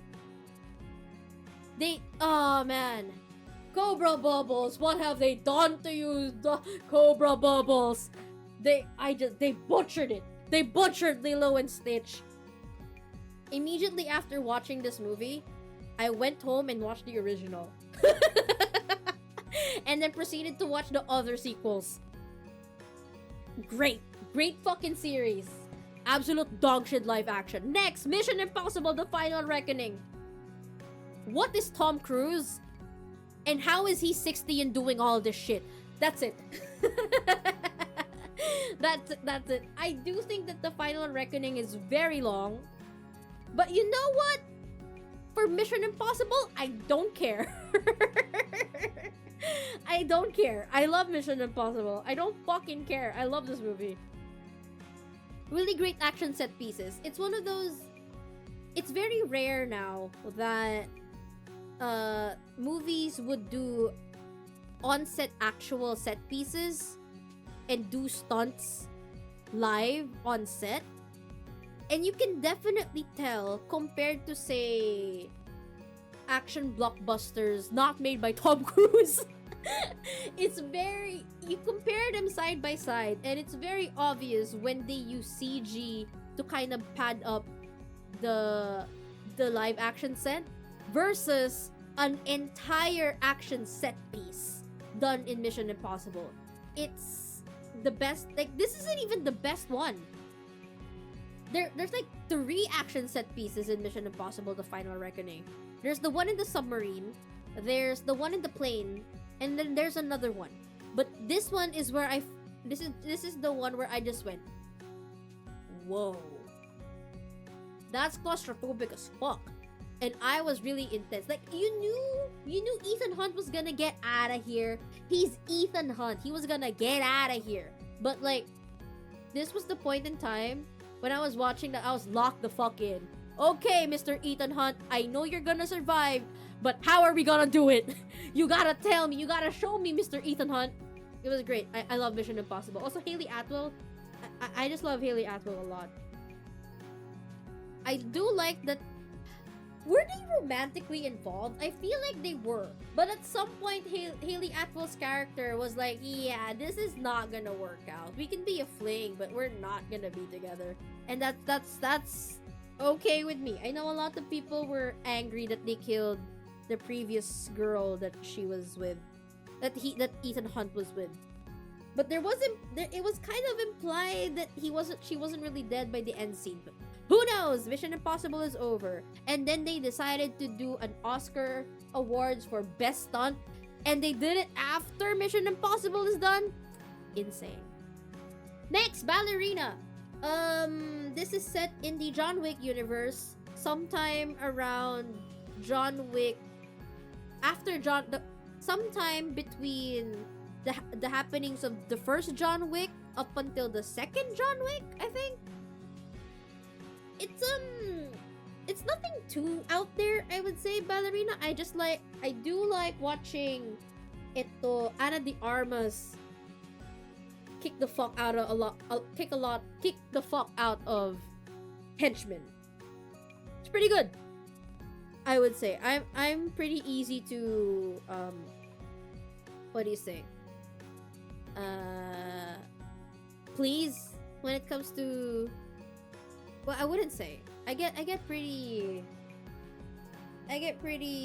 critical of action blockbuster movies.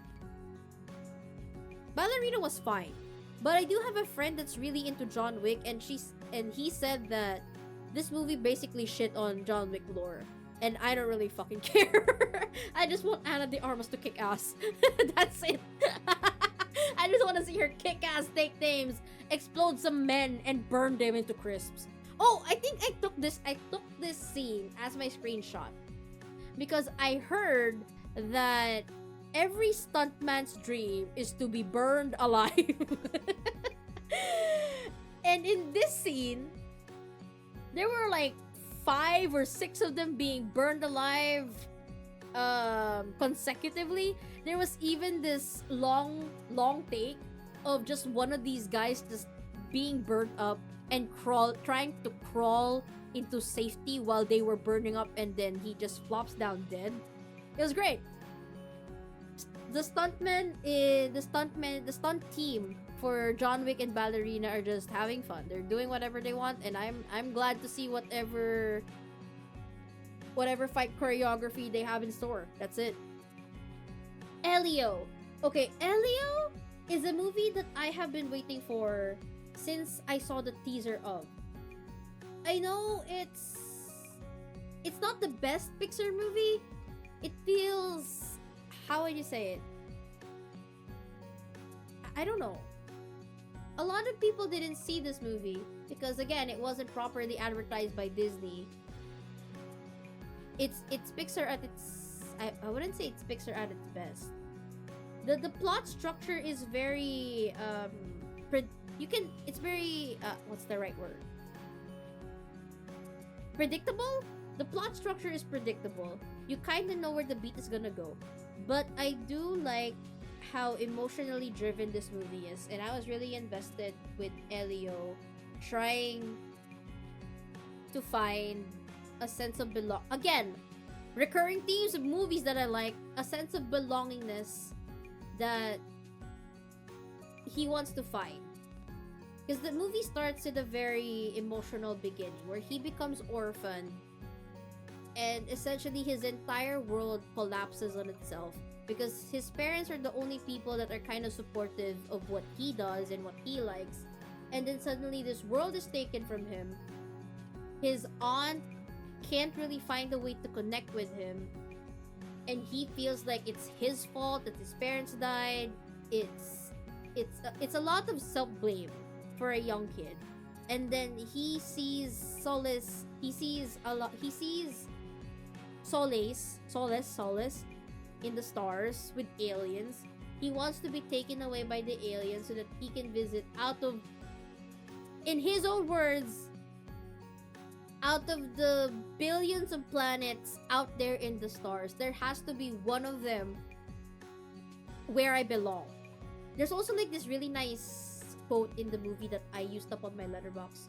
You are unique, and sometimes unique can be lonely. I just really like the theme that they had going for Elio. I have also like taken a couple of screenshots from this movie, but this is the one that I gravitated more towards into. I think I have 3 more screenshots for this movie, but this is the one I ended up picking in the end. It's just Elio being like searching for something, yearning for something in the stars that he can't get here on Earth because he has a difficult time connecting with other people. And also this movie kind of traumatic as well.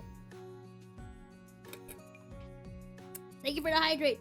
Because it goes from goofy. Oh, it's one of the. Oh, here's what I was gonna say. I took a lot of screenshots in this movie because it's very visually appealing. There's a lot. Different scenes are color graded, or like the color coordination or the color cinematography of Elio is really well done. The color shifts in terms of the current emotion that they want you to feel for that scene. When it becomes slightly horror coded, it's a lot of dark shadows. It's a lot of glowing red lights. When it's a scene that's about hope and mystical, or a lot of feeling happy, it's a lot of bright colors. It's a lot of well lit rooms and stuff. It's just good cinematography essentially. Elio, good movie. You should watch it. K-pop Demon Hunters. We all know this. Pretty good movie. I was surprisingly invested in this movie. I watched it with friends. I was surprised with how well the songs were. The animation, I was not surprised with the animation. It was made by Sony Pictures. They've been kind of on a roll when it comes to figuring out or experimenting on different 3D animation style, mixing it with 2D. It's great. It's a great movie.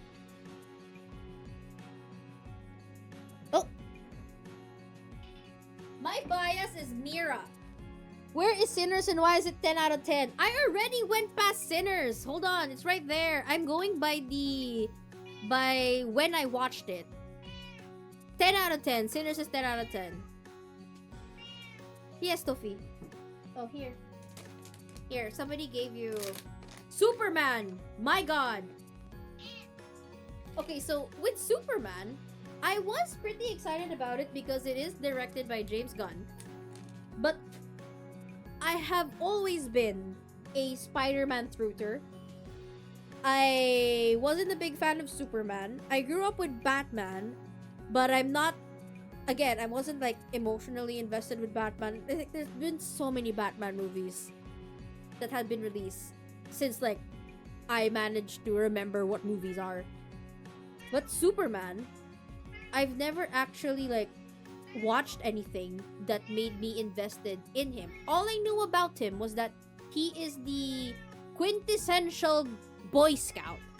He embodies hope, happiness, and strength in and like family, essentially. He embodies those things. And in every Superman related content I have ever seen, watched, or consumed, I have never felt that from him. Yung mga media that he was ever adapted in. The first Superman that I remember watching was the Henry Cavill's Man of Steel. I do briefly remember watching that one Superman by some what's his name? Brandon Huth? Basta ganun. That one Superman movie that didn't really pop off. The one before Henry Cavill's Superman. I didn't feel anything from them. But then, I was watching Interstellar. I think I was watching Interstellar. I was watching something in IMAX. And then the trailer for Superman played. And then they were playing the Superman theme. And I was just seated. I was seated the fuck down. I felt nostalgic for something I didn't even grow up with. It hooked me that much. And then when I was watching the movie, I saw it. I felt it. This was Superman. That's the Superman I've been waiting to see. That I've been hearing a lot of from like Superman fans and my friend who was a big DC fan. The big DC Comics fan. This was the Superman that he's been telling me for so long.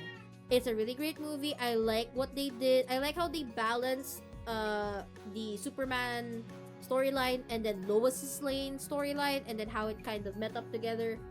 Nicholas Hoult was great as Lex Luthor. I do like that in every iteration of Superman, Lex Luthor somehow transforms into the current technological problem or capitalist problem we have in the world. So, it's great. It's great. Superman, very good. Oh, I need to go faster. F1. I also watched. Did I watch this on IMAX? No, I didn't. I couldn't watch this on IMAX, but I did watch it in a cinema where I was close enough to the screen to be able to feel as much as I can. Because I heard that this movie is best watched on IMAX because of the sound design and how, I guess, innovate a little bit. A new innovation it is when it comes to filming race car scenes. Pretty good. I like the dynamic between the two racers with Brad Pitt. That's Brad Pitt, right?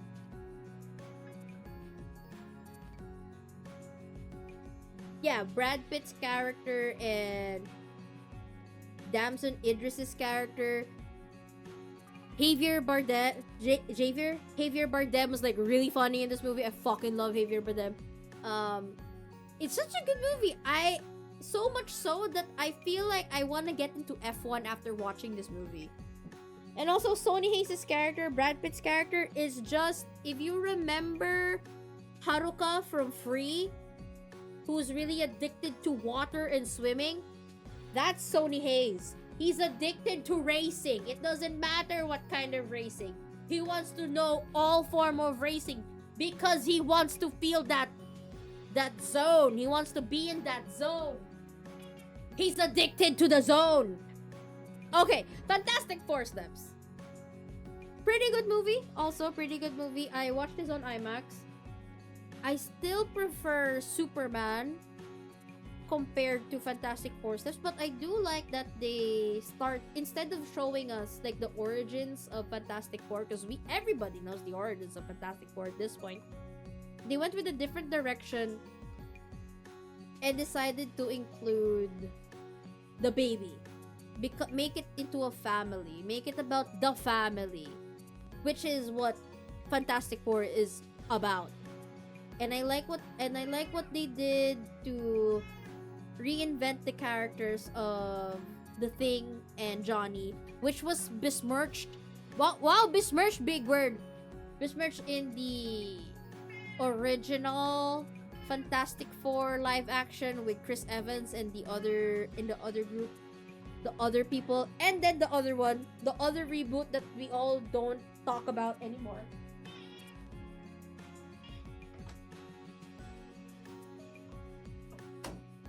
Sorry, don't you wanted to go out? Yeah, I took this one scene out because I feel like this encapsulates a lot of what the movie was really about. It's about the Reed family, the Fantastic Four, protecting their family and Earth by extension from Galactus. That's great. Also, the Silver Surfer character that they chose for this movie is also pretty good. I liked her too. The bad guys. Oh man, I'm only in July. What time is it? It's 11:15. The bad guys. I'm a big fan of the first bad guys. The second bad guys was a little bit of a downgrade in terms of plot, but the character writing is still pretty great. The animation is amazing as always. I heard a rumor that the second movie was supposed to be about what's her name? It was supposed to be about the girl. Diane. It was supposed to be about Diane. Or at least the main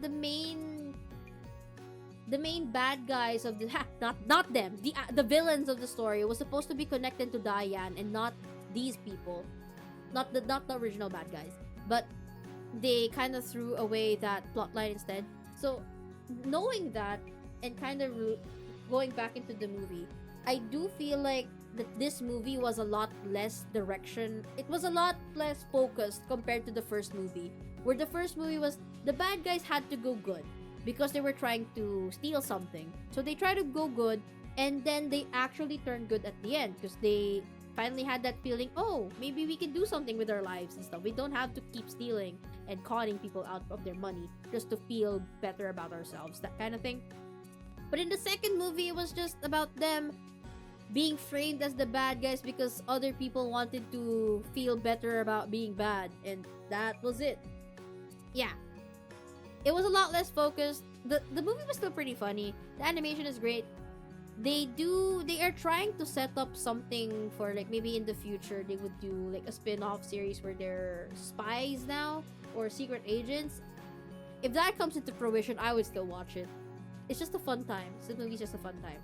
Weapons! A movie that I feel conflicted about because I knew I'm supposed to be scared, but then I was laughing in certain points in time in the movie.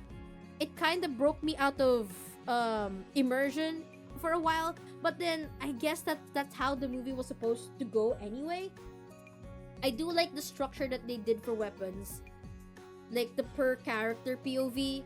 It was great. It kind of adds every character that you go into, it adds more to the mystery and the answer to each mystery that has happened to the previous character, to the character previously.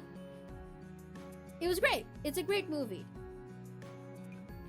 I do like the plot twist of what the whole horror aspect is for. Materialist. Disappointed but not surprised. This is a movie by the director that did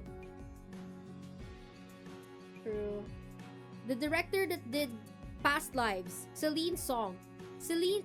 Past Lives is a really good movie about love that's there but was not meant to be. It was perfect. I absolutely loved it. I cried so much. But Materialist, I think it's because of Dakota Johnson's character, but I don't want to say it's because of Dakota Johnson's character. But like, no, it's a movie about a girl that wants material things, but his boyfriend, who's broke ass, Chris Evans, cannot provide. And like, she's torn between wanting to stay with Chris Evans, but Chris Evans is broke as fuck, but he clearly loves her to the point that he's willing to do everything to make her life comfortable, but she just doesn't see it. And then she's blinded by this guy, Pedro Pascal's money and also like kindness and stuff. And now she can't choose between the two of them. But I say Chris Evans and Pedro Pascal should have kissed instead and left Dakota Johnson alone. Fuck you. Anyway, yeah, Materialist. It's a really disappointing movie after Past Lives from Celine Song. Rookie of the Year. I watched this movie because my dad did. It was like a night I didn't want to do anything. My dad and I went down from downstairs to get like a water or something to eat. I see my dad watching Rookie of the Year, and I was like, "Oh, what movie is that? It feels familiar." And then I just ended up watching the whole movie with him. I didn't even start the movie with him. I went in like around 10 minutes or 20 minutes in from the movie. Essentially, the plot is this guy breaks his arm, and then when they were fixing it, it it it heals in the wrong way. So now his arm is like a slingshot now, and he throws a really mean curveball in baseball, and he's now the youngest player in like senior league or like professional league in baseball. It's a very 1990s kind of film where a kid does a adult job, essentially.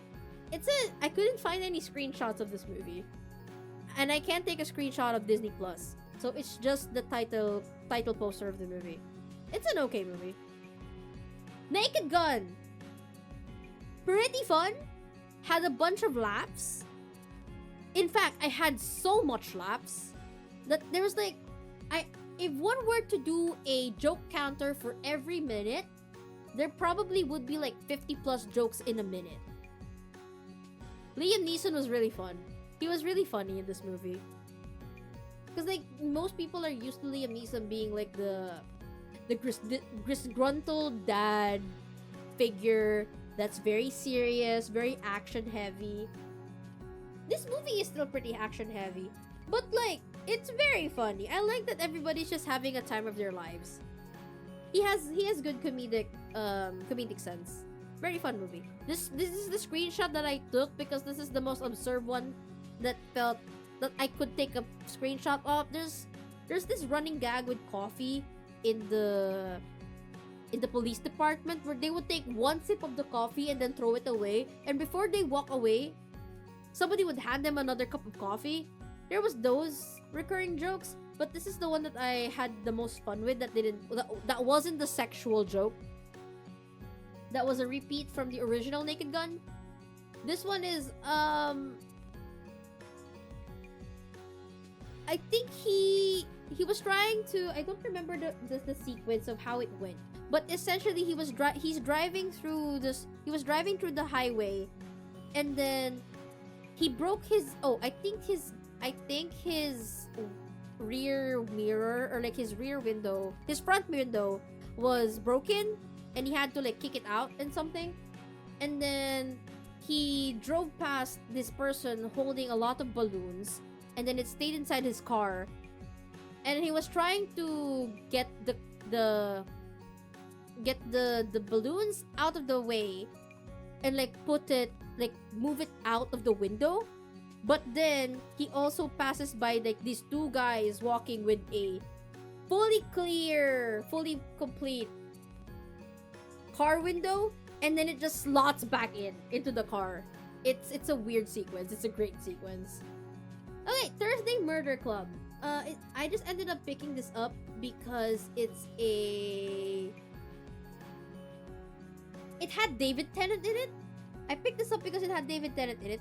It's a murder mystery. It's directed by Chris Columbus, who's directed Home Alone and the first Harry Potter movie. I'm a really big fan of Chris Columbus movies. And also Pierce Brosnan is here. Ben Kingsley is here. A lot of big names in this movie that I'm a big fan of. But like, I like the second half of the movie better than the first half. It's kind of a little slow, very low stakes kind of murder mystery. If that's your kind of thing and you kind of want to just figure out, you just want to watch more murder mysteries at the back of your whatever it is that you're doing, you can put this up, but you're not really missing anything if you skip this movie. One battle after another one that changed the perspective in life. This converted me into the Church of Paul Thomas Anderson. I would say though that out of all the movies that I've watched, this is the one that is very polished. It knew what it wanted to say, it knew what themes it wanted to kind of tackle, and it did it so well that every character had a, you would say maybe an archetype or a stereotype that they are that they are embodying, and then it all comes head to head. It's a little bit absurd too. There's a level of absurdity in it that I really like. And Leo DiCaprio was really great in this movie. He was really funny, but he was acting so well. He had this maturity in him that I didn't see in a bunch of his old movies that he was, you know, nominated for an Oscar with. It's a great movie. Well directed, well shot. This highway, despite all of the action set pieces in this movie, this one is the most this is the most anxiety driving and the most focused I ever was for like 10 minutes in the movie. It's a great movie. You should watch it once, I feel like. Alone. Watch it alone. Don't watch it with anybody. You should be able to just feel this movie alone and like let the themes sink in. It's a lot of themes on immigration, white supremacy,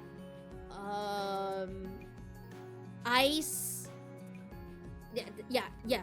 The current ICE situation that's happening in the Americas. Terrorism as well. Family. It's a lot. It's great. What else? Yeah, I'm just gonna move on. We need more time. We don't have time. Next, Exit 8. Surprisingly, I caught this on cinema as well. I caught this movie on cinema. Not a lot of people were watching. But surprisingly, this movie was... I don't know how they did it. Because like, if you played the game, it's just essentially a horror version of wait, hold on. Is something wrong with my stream right now? No. Okay, never mind.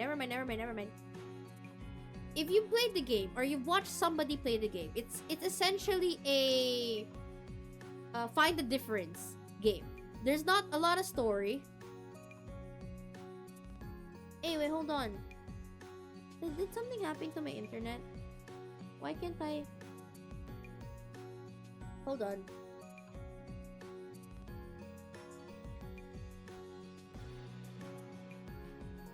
I cannot read my chat on OBS. Can't read! I can't read! I can't read it! Oh no! Uh-oh. Wait, hold on. Hold on. Why? Why must it do this right now? I am running on fumes, girl!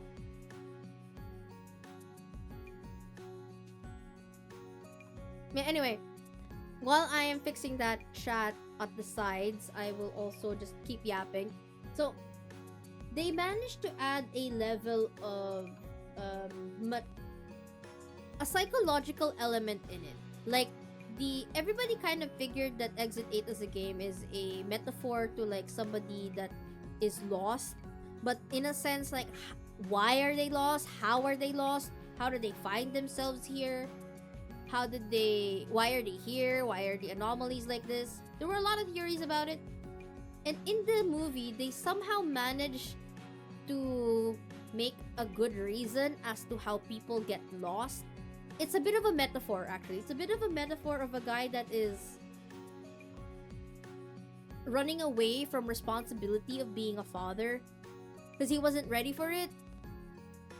And then there's also this bit of, I'm not really sure if it's because he dealing with the fact that he's running away at the moment, or if he ran away and he's now dealing with the consequences, or he's being haunted by the consequences of doing what he did, leaving behind like the wife and the kid. It's a very psychological, emotional movie. It's great. I liked it a lot. I liked it a lot, surprisingly. And the way that you look through, they also made the whole finding the anomalies very audience interactive in a sense. Not in a way that you can like figure out which one is the anomaly. The way that they directed it made you so that you would also look around for anomalies in the same way that the character would. And then if the character doesn't find the anomaly, you get pissed.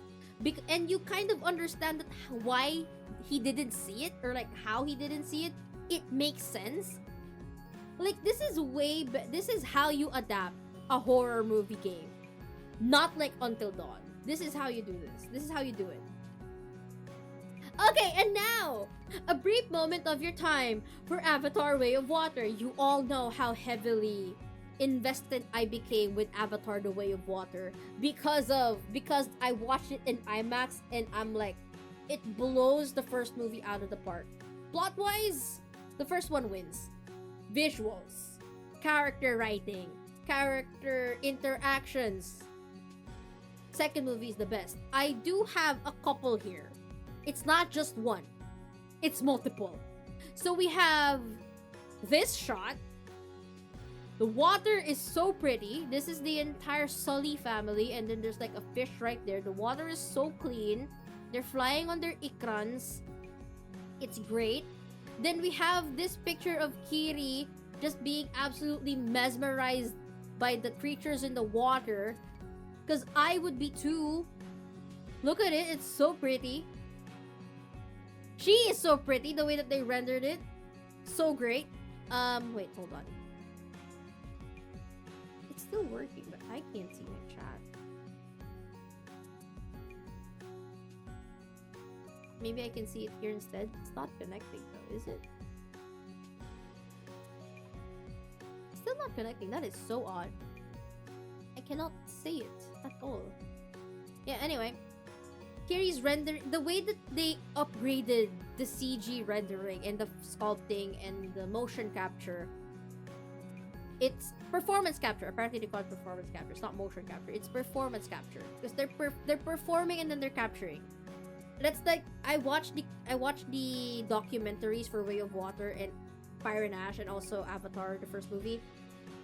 And they delineated the difference between motion capture, which is typically used for games, and performance capture.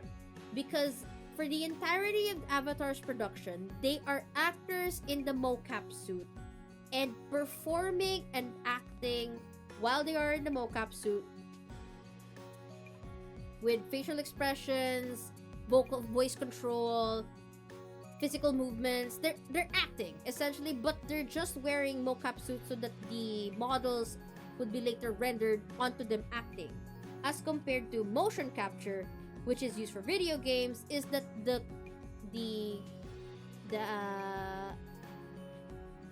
game developers would use the movement as a reference to make the characters move the way that they do. It is still acting, yeah. They're capturing the motion, the acting of these actors, game actors that are doing the movement. But yeah, at least that's how it goes in my head. There's also this pretty nice scene. It's just, oh man, this movie was so pretty. Neytiri and Jake, in love. There's this. Oh, this is a spoiler. This is a really great scene that I like. It's where Neteyam's dead and they're all together. Yes. And then this. Oh my god. Neytiri, the goddess of war. She's so focused. She just wants to kill. Kill the people that has killed her baby. And then this scene. At this point in time, I was bawling. I was just crying, man. I was crying. I lost it. At this point, I was bawling.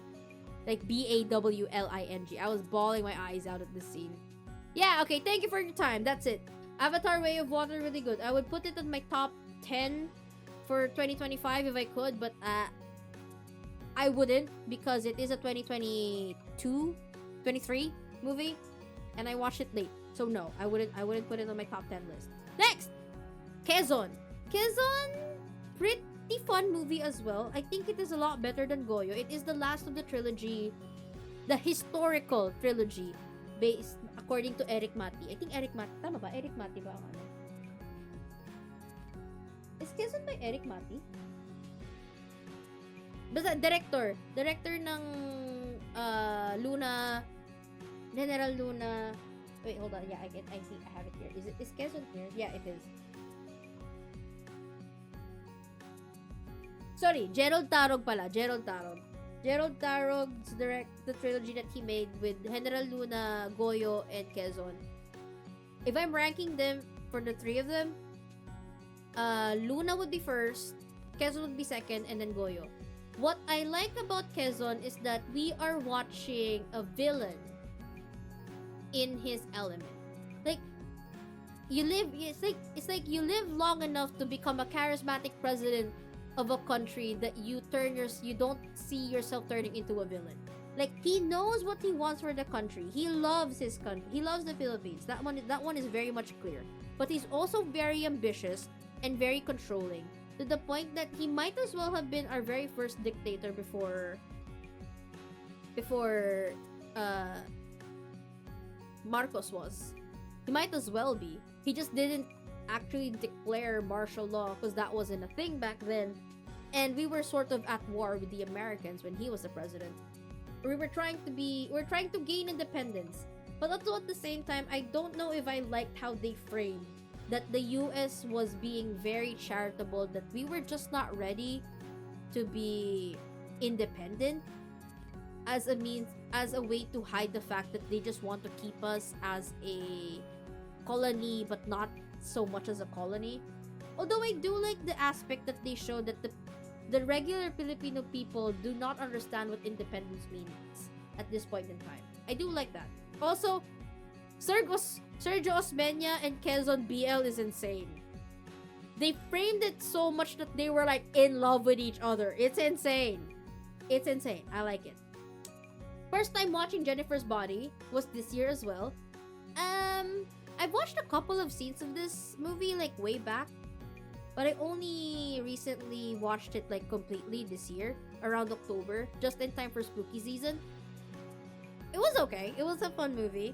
I like the sensual tension between Megan Fox and who was that girl?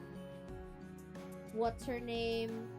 Amanda Seyfried. There was a lot of Yuri sensual tension there, but Amanda Seyfried's character did not want to go all the way in with Megan Fox's character. So I guess that's fine because Megan Fox's character was also kind of, she's a sakabasewe. If this was written by a Yuri writer, this would have gone very differently. Planes! Airplanes! My first time watching Airplanes was this year as well. I watched it with my friends during my birthday overnight at the hotel. We were pretty tired and sleepy by the time we were watching it, so I guess I didn't enjoy it as much as I would have. But a lot of jokes in this were definitely out of pocket. Randomly, there were tits on screen. There were a lot of sensual jokes.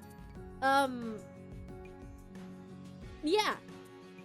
There were recurring jokes regarding this guy. Dark humor. There were a lot of dark humor jokes in this. There was this recurring joke with him constantly telling his backstory to like passengers in the plane that he was seated next to, and because he would drone on for so long, they would unalive themselves the next scene you see them in the plane again. Yeah, it's a bit of a hard recommend for me for Airplanes. It is funny though. It is funny. I had a few laughs. But would I say it's like the funniest absurdist comedy I've ever watched? No. Top Secret from the same directors is still my favorite absurdist comedy from them. Although I read from Wikipedia that Top Secret performed a lot less than Airplanes. Airplanes was their first success, but I like Top Secret more. Heart 8. My first movie, my second movie, and my first foray into the filmography of Paul Thomas Anderson. After coming from one battle after another, I was kind of disappointed by Heart 8. But I do see the beginnings of what would soon become Paul Thomas Anderson. Because this is his first movie. He's trying to figure out how he does things. There's a lot more drugs, sex, and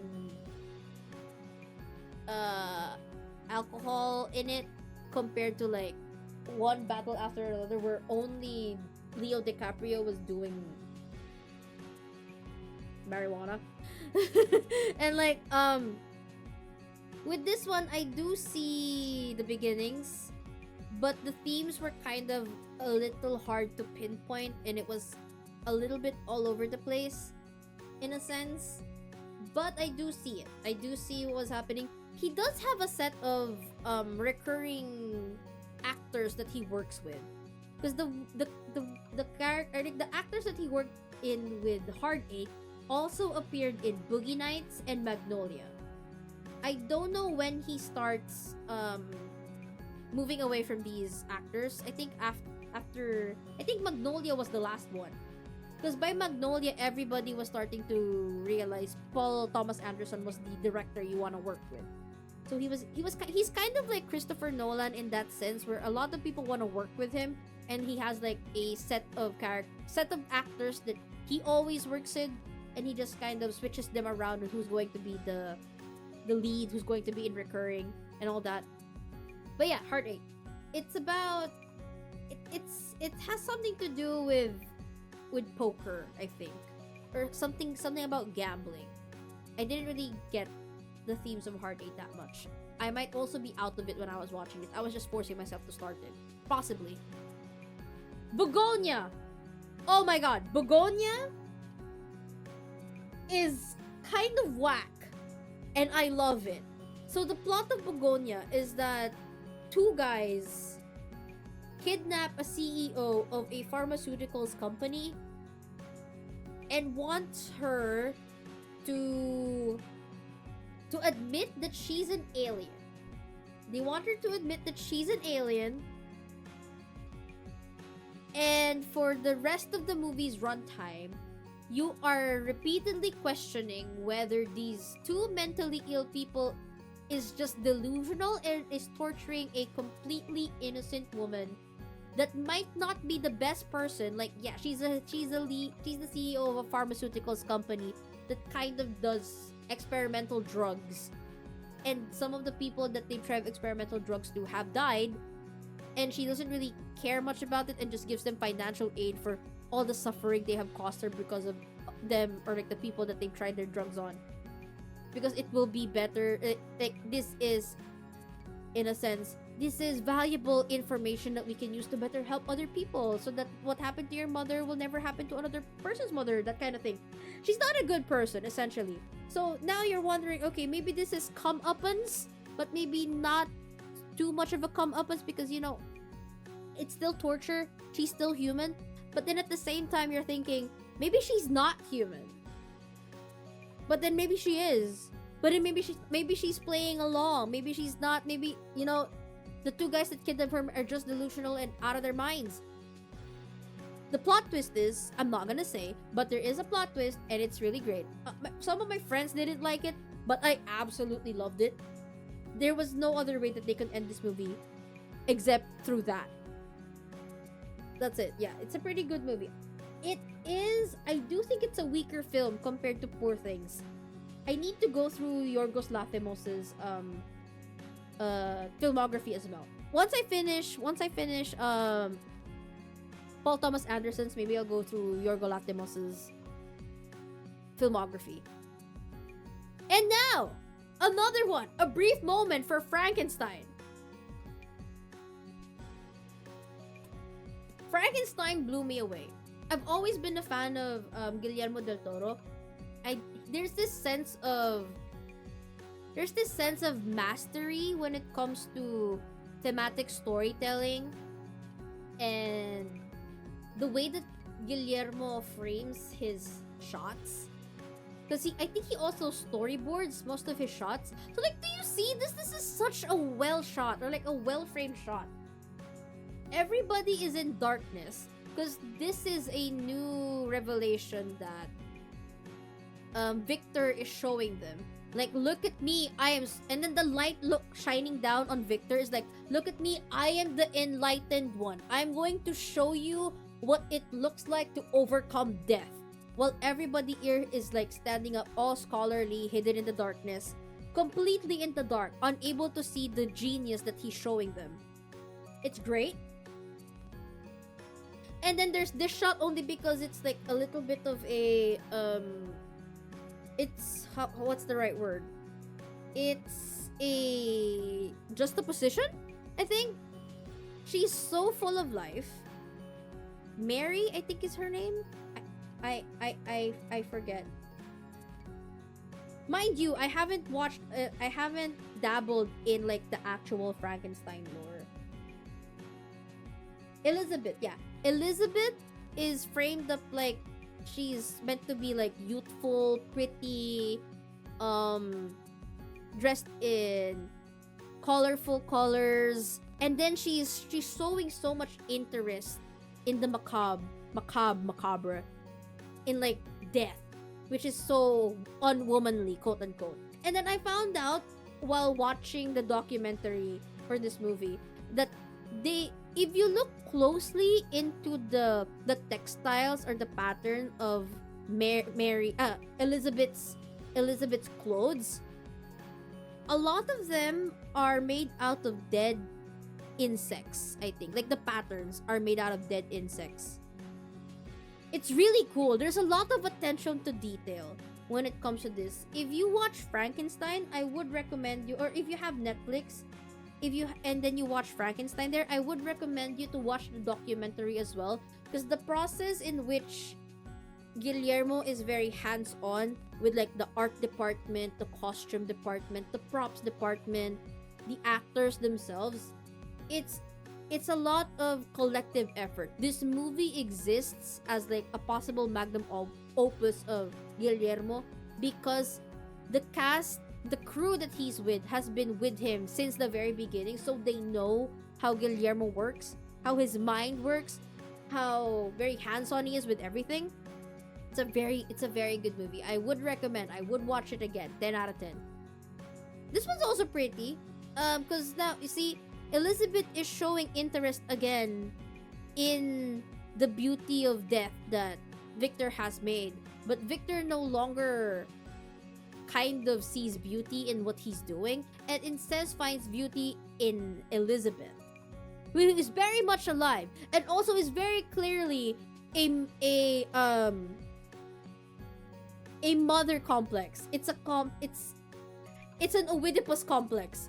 He falls in love with a girl that looks exactly like her mother, which she also plays as. She also plays as his mother, which I didn't realize until like I saw the cast list. That's insane. Imagine falling in love with a girl that looks exactly like your mother. Okay, this one is a little bit of in the ending, like the latter half of the film. It's actually like the last few shots of the film. I like it because it's now the monster clearly put in like a grotesque, almost dilapidated coat, looking out into the sunrise, able to feel new and able to move forward past the trauma that has been put into him by Victor, and like the idea that you're so hideous, you're made out of dead people. You're not meant to be loved. You're not meant to find out who you are, and that kind of thing. It's just beautiful. And he cries. He cries for himself, he cries for the future that is awaiting him, he cries for Victor. It's all the same thing.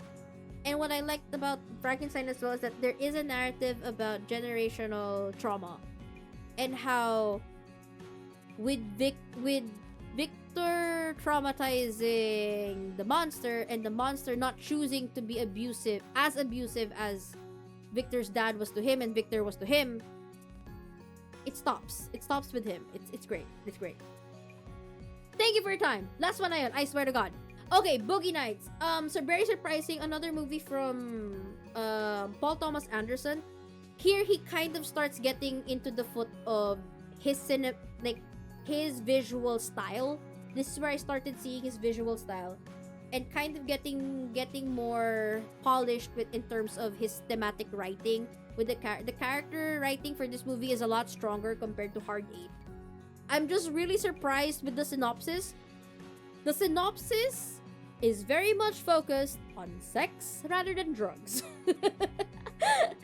Mark Wahlberg plays as a guy who dreams of being a movie star, but he can't really act. But he does have a big dick. So the movie is about, it's sort of a look through, what's the right word? It's also a kind of historical look on the porn industry during the time of which it was set. Kind of interesting a little bit, but also it's very odd. But these are the kind of themes that Paul Thomas Anderson would soon become known for. Very, very, very mature themes. And I do like how they handled it in this movie. I liked it a lot. If you want to start watching Paul Thomas Anderson movies, I would recommend Boogie Nights and of course One Battle After the Other, and then later Magnolia, which I will discuss later. Okay, Now You See Me, Now You Don't. The third movie in the Now You See Me series. At this point in time, I'm just here to have some motherfucking fun. I don't care about the plot. I love Justice Smith. I love Isla Fisher. The reason I watched this movie is because of them.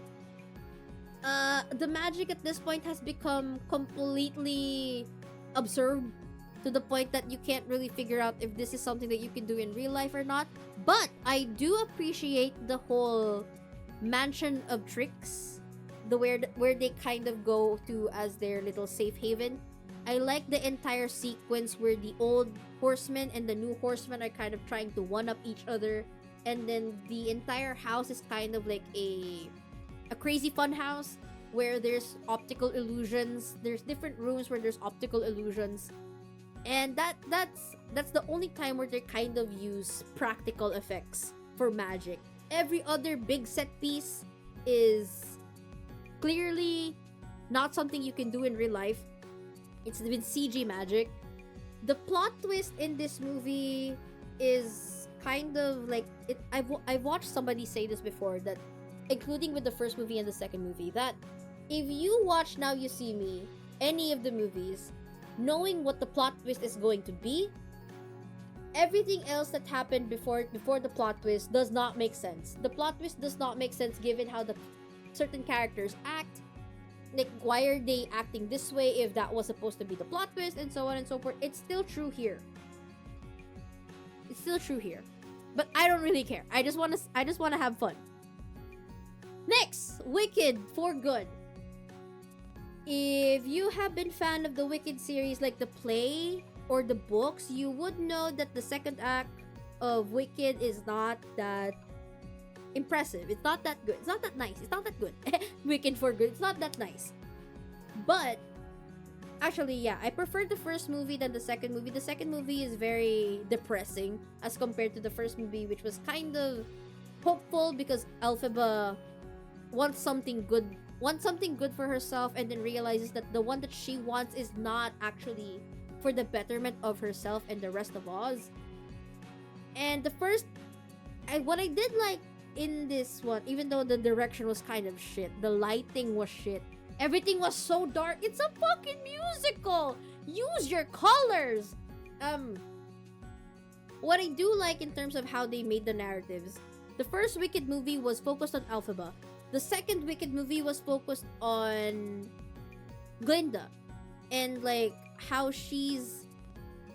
it focused on her not being a good person, but she wants to be good, but a lot of her tendencies of like self-preservation, self-satisfaction, wanting to please other people, to keep up her perfect image, and how it's ruining her inside because every decision that she makes ends up pushing away Fiyero. It ends up pushing away Elphaba. The two people that she has, the only two people, the only two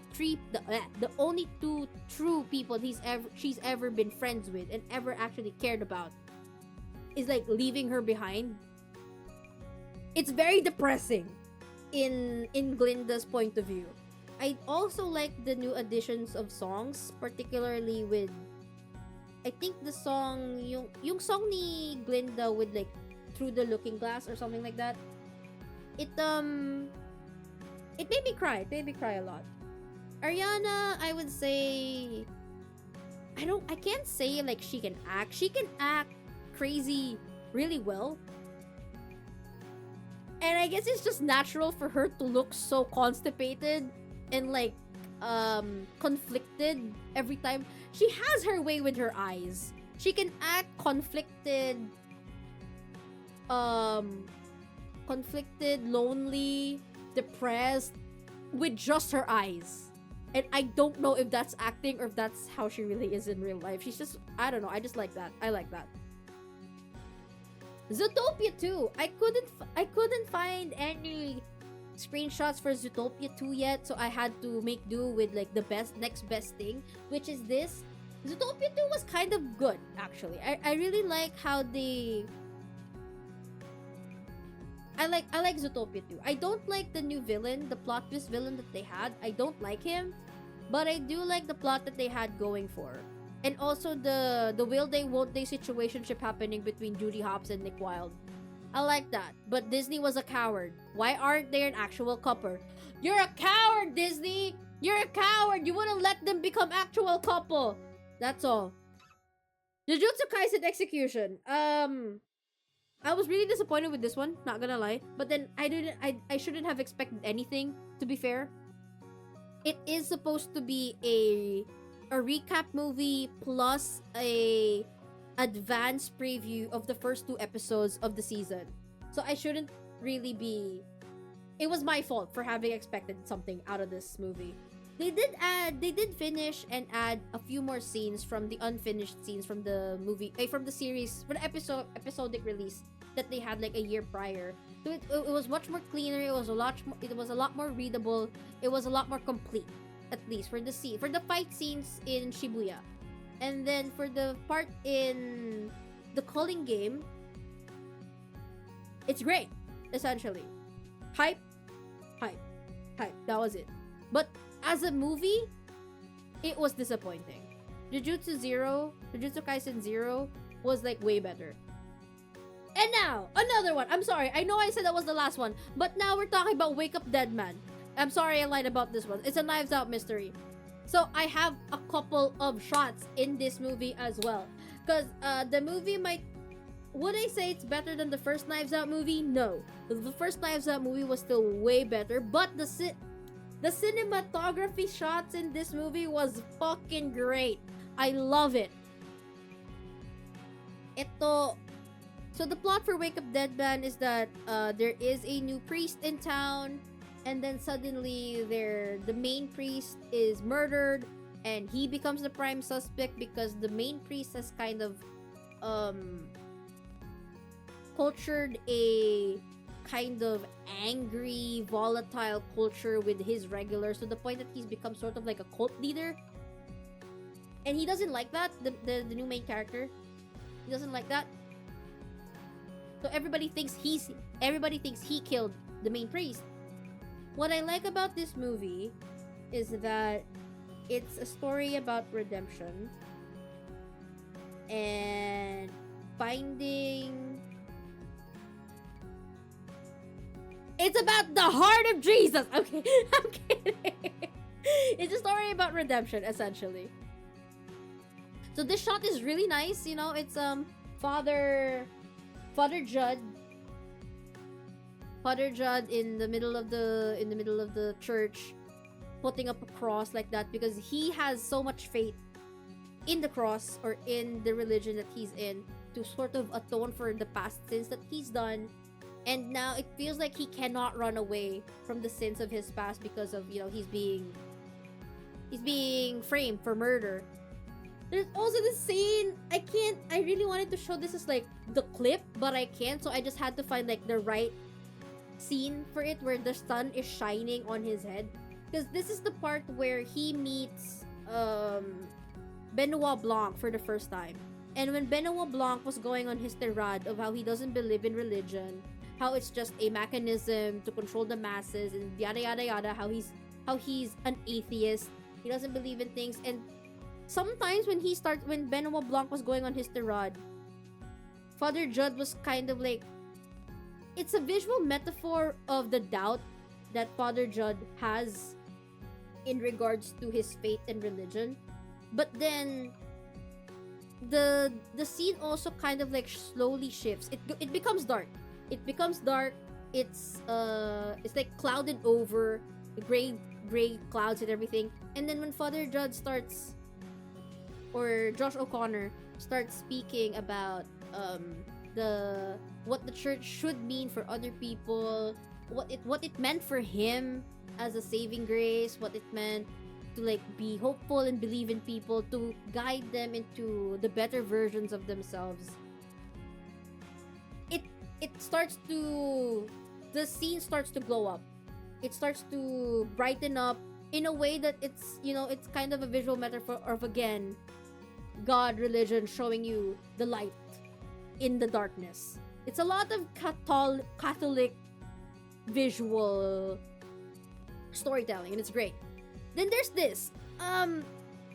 This is a thing that I noticed all the way through the movie, because there is an angle in Wake Up Dead Man that's about point of view.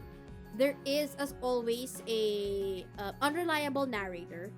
In all of the three movies, there's always a unreliable narrator. But in here, the unreliable narrator is, you're immediately told an unreliable story at the beginning.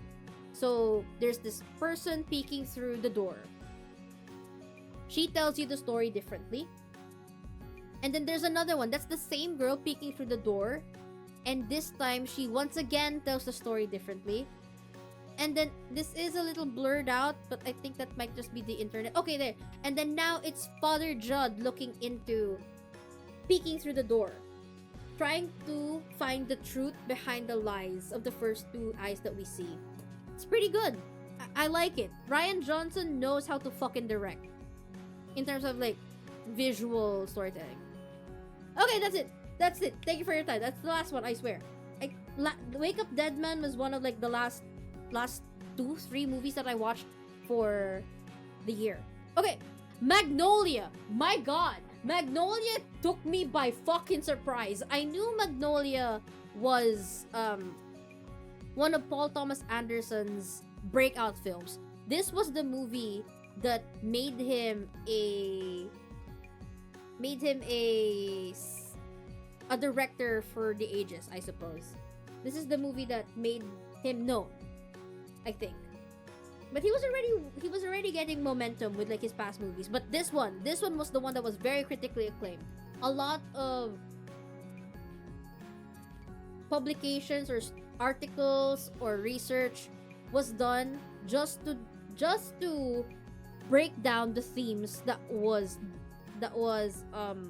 put forward in this movie. And there was a lot in this movie. This was essentially a ensemble cast, kind of like in the same way that what's his name, the guy that did Once Upon in Hollywood. What's his name? Quentin Tarantino. The way Quentin Tarantino did like completely unrelated characters doing their own thing in the first act of the movie, and then suddenly all the plots converge into the final act. It's kind of like that. But I actually wouldn't have been able to follow what was happening in this movie if I didn't have the trusty chart of character relationships in Wikipedia. I wouldn't have been able to follow. All I knew is that all the characters were connected by this one TV show. How they were connected to this TV show was left for you to figure out. But you kind of figure it out more as more and more the story progresses. But at the beginning, it was kind of hard to pinpoint, okay, how do these characters relate to each other until it happens, like at the end. So this is like it's a very thematic heavy movie. And it's like one of those movies that you would definitely see being watched in like film school or something. Because it's a lot. It's a lot. I can't explain it to you. You have to watch it to understand how much of a successful film or like script writing this is. I guess I'm throwing weird ass jargons out of my mouth. I'm not the person to keep talking about it like this. Maybe Trailer could help me with this one. But like Magnolia, I can see how this is one of PTA's best movies. It's very heartfelt. Like every music I think the music in this movie was by an artist that PTA specifically wanted to make music for this movie. Because I think the idea came from listening to that artist's music. For the plot or the idea of the movie came from listening to that artist's music. So what he wanted to do was to have that artist essentially have their songs essentially laid over the scenes. And those music directed or like made you... It controlled how the scene was toned. Or like how it was going. Yeah, it can be heartfelt, it can be high strung, melancholic, and I just see passion in this movie. It's great. Okay. This is now the last film I have ever watched for 2025. I don't have any screenshots for Avatar Fire and Ash.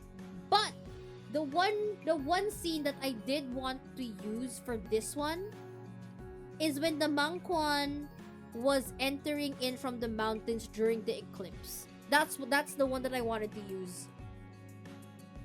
But yeah, everybody knows how much I love Fire and Ash. They keep saying that it's a rehash of the first and the second movies, and I agree. But I don't care. It's a good movie. It's a character-driven movie, okay? It's great. I love it. Moving on. Here's my ranking, because it's already 12 and I need to go to sleep. Ranking, so skip it. You just gotta skip. You skip Minecraft, you skip the amateur. You might skip Night Bitch, but again, it's your prerogative if you want to do that. Skip Until Dawn. Skip Lilo and Stitch. Skip, fuck, what was this movie? The one by, not Anna Taylor-Joy. The one by, what? Woman of the Hour, skip it. Thursday Murders Club, skip it. Skip also Rookie of the Year, unless you're into those kinds of movies, and also like the 1990s baseball movies. If you're into that, go ahead.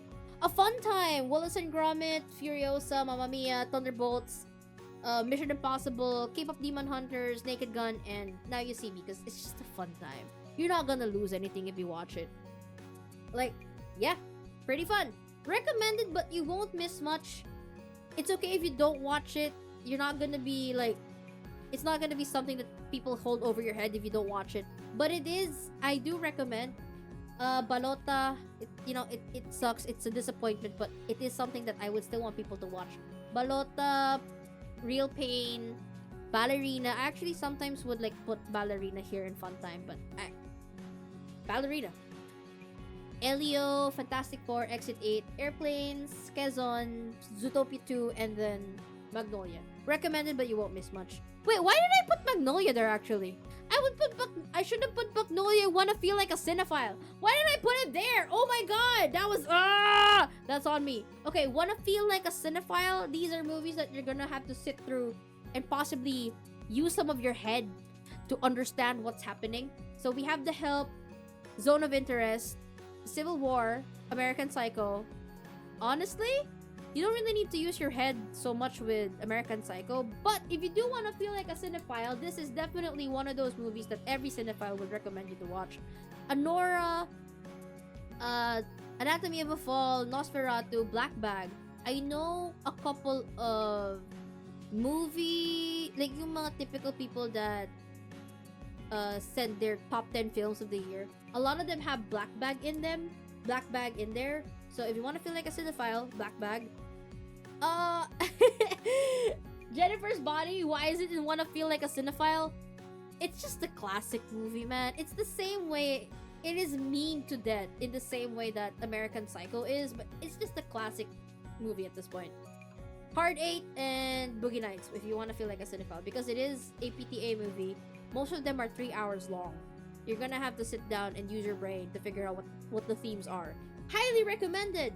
Of course, Flow, Sonic 3, Interstellar, Mickey 17, Superman, F1, Knives, Wake Up Dead Man, Bad Guys 2, Weapons, Sinners, Way of Water, Begonia.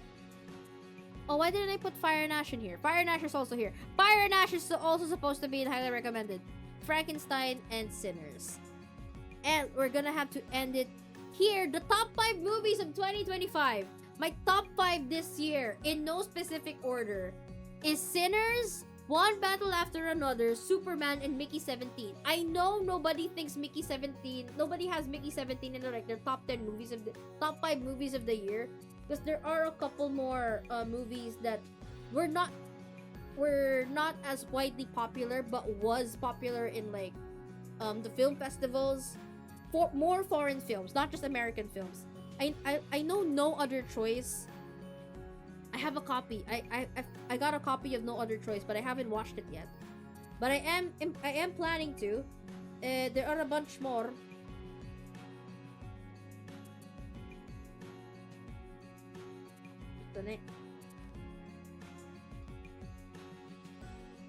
Twitch was down. I think it still is. I can't see my chat. I can't load it. It was like down for like a long time. Oh, there! It's finally back! No! Okay, so was I ranting to like nobody? I don't understand. It did shut itself. It just came back. Saw? What Saw? I haven't seen Saw. Okay, but yeah, these are my top 5 movies. Sinners, because it was just a transcendent experience. One Battle After Another got me into the church from PTA.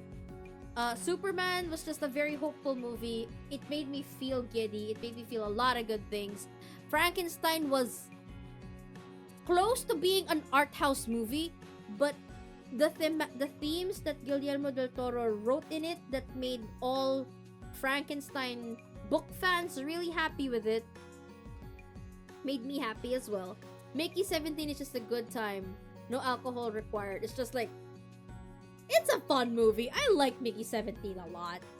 Ta-tan! Yeah, so there's more movies to come in 2026. I'm excited to watch more movies in 2026. Yeah! Okay, wait, let me just do this. Boop! And like, make me bigger. Make me bigger. Oh man! So does that mean while I was yapping when my chat went down, I wasn't live? Or I was, but I guess nobody could chat in return? Was that what was happening? Because my stream connection wasn't really affected. But yeah, I hope you guys enjoyed my thoughts and prayers, my thoughts on like the movies that I watched this year, and I do hope that you try and watch some of the movies that I recommend for this year, or at least for last year. Go ahead and take your pick. You don't have to watch everything. You go take whatever is within your palpable choice of movies. I will be posting my recommended movies and my top 5 movies on Twitter and on Discord. But it is late, so I gotta go to sleep. Tomorrow, we will be back to playing games. I think I have Avatar slated to play. We'll try to do more of the story quest. I did play a couple of games. I did play a couple of it today, but I was mostly doing the side quests and clearing out the entire area for the upper plains. So tomorrow we are going to be just hyper focused on the story, and I will be hopefully much more yappy this time, because it will be the second time I'll be playing Avatar on stream. And then on Wednesday, more Hi-Fi Rush, and then on Friday, I will not be streaming on Friday, but I will be in Tininin's stream. Wait on. Tininin. to join the other PHVT Bayanihan staffers to do our Q&A for Bayanihan. If you're interested in if you're interested in any questions or you have any questions for us, the staff, or the community Bayanihan, you can go ahead and check out you can go check out the server and check out the announcements. We do have it posted there. Yung link for the forms as well as the announcement for the stream. Ito, I won't be hosting that one. I will let Tin host that one because she is the founder of Bayanihan and she deserves to be the one to lead that. I will just be in the background, but I hope the Hamskis also support the rest of the Bayanihan staffers on Friday. But yeah, that's about it. I'm really sorry about Twitch being down. I didn't even realize that Twitch was down. I just thought it was me. I thought it was just my internet. It was Twitch the entire time. But anyway, I hope everybody enjoyed me yapping about movies. It'll be another year before we do this kind of stream again, this yap stream again. But until then, I hope everybody enjoyed and will watch more movies this year with me. I will definitely be doing more watch alongs on Discord. And if anybody is interested in watching a specific kind of movie, feel free to put in the movie that you want to watch on the suggestions channel, and we will figure out when we have the time to do so. Alright, let's see. Who can we raid? Hello, Chief. Welcome to the stream. I'm sorry, we're just about to end, but feel free to stay over for who we're going to raid. My name is Sushis, by the way. Local overworked panda, working as an izakaya waitress for an izakaya waitress in the morning, and then a certified variety streamer and yapper at night. I play single player story-based games most of the time, and basically just anything that I find interesting to play. I'm here to infect chat with goods. Thank you for the good vibes! But I guess before we do leave, I do want to chat with Chief. We just finished talking about the movies that I watched this year, because I am very passionate about watching movies. Which is not, I guess, not really common for VTubers. So, definitely not common for my Hamskis, which is what we call our followers, my followers and my subscribers, my watchers, my audience, my chat. Eto ne. What is your movie? Oh, really? Aw, thanks. Oh, really? I'm glad that you picked me. If I was in the recommend, I'm glad that you pressed on my tiny little screen on your Twitch chat, in your Twitch desktop or mobile. But yeah, before we do leave, I want to know, Chief, what was your favorite movie in 2025? And do you like watching movies? Because I do. If maybe you don't like movies, maybe you like anime. What's your favorite anime in 2025? I didn't watch a lot of anime last year. I'm probably gonna go back to watching anime this year. Maybe. Winter season has a lot of animes I want to watch. I'll judge you how much of a goober you are. Well, on a scale of your goober scale, would liking Transformers be part of the goober scale? Like an obsessive amount of liking Transformers. Wait, let me see. I'm looking for somebody who we can raid while we're doing that.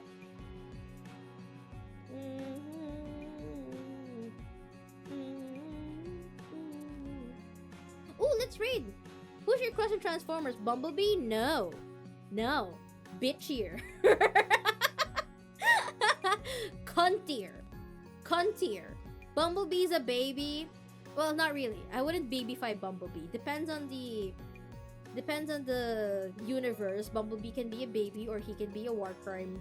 He has war crimes under his belt. It doesn't matter. Definitely not an Autobot. Oh wait, I do have an Autobot crush, and I do have a Decepticon crush. They're both crash outs. My all-time favorite is Starscream. But recently Rodimus Prime or Hot Rod is slowly trying to match him as my favorite. They're both crash outs, they both self-sabotage, they both need therapy.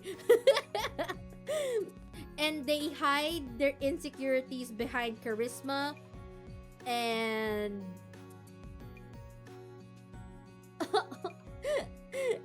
and lack of I guess they do have self-awareness, they just don't aware.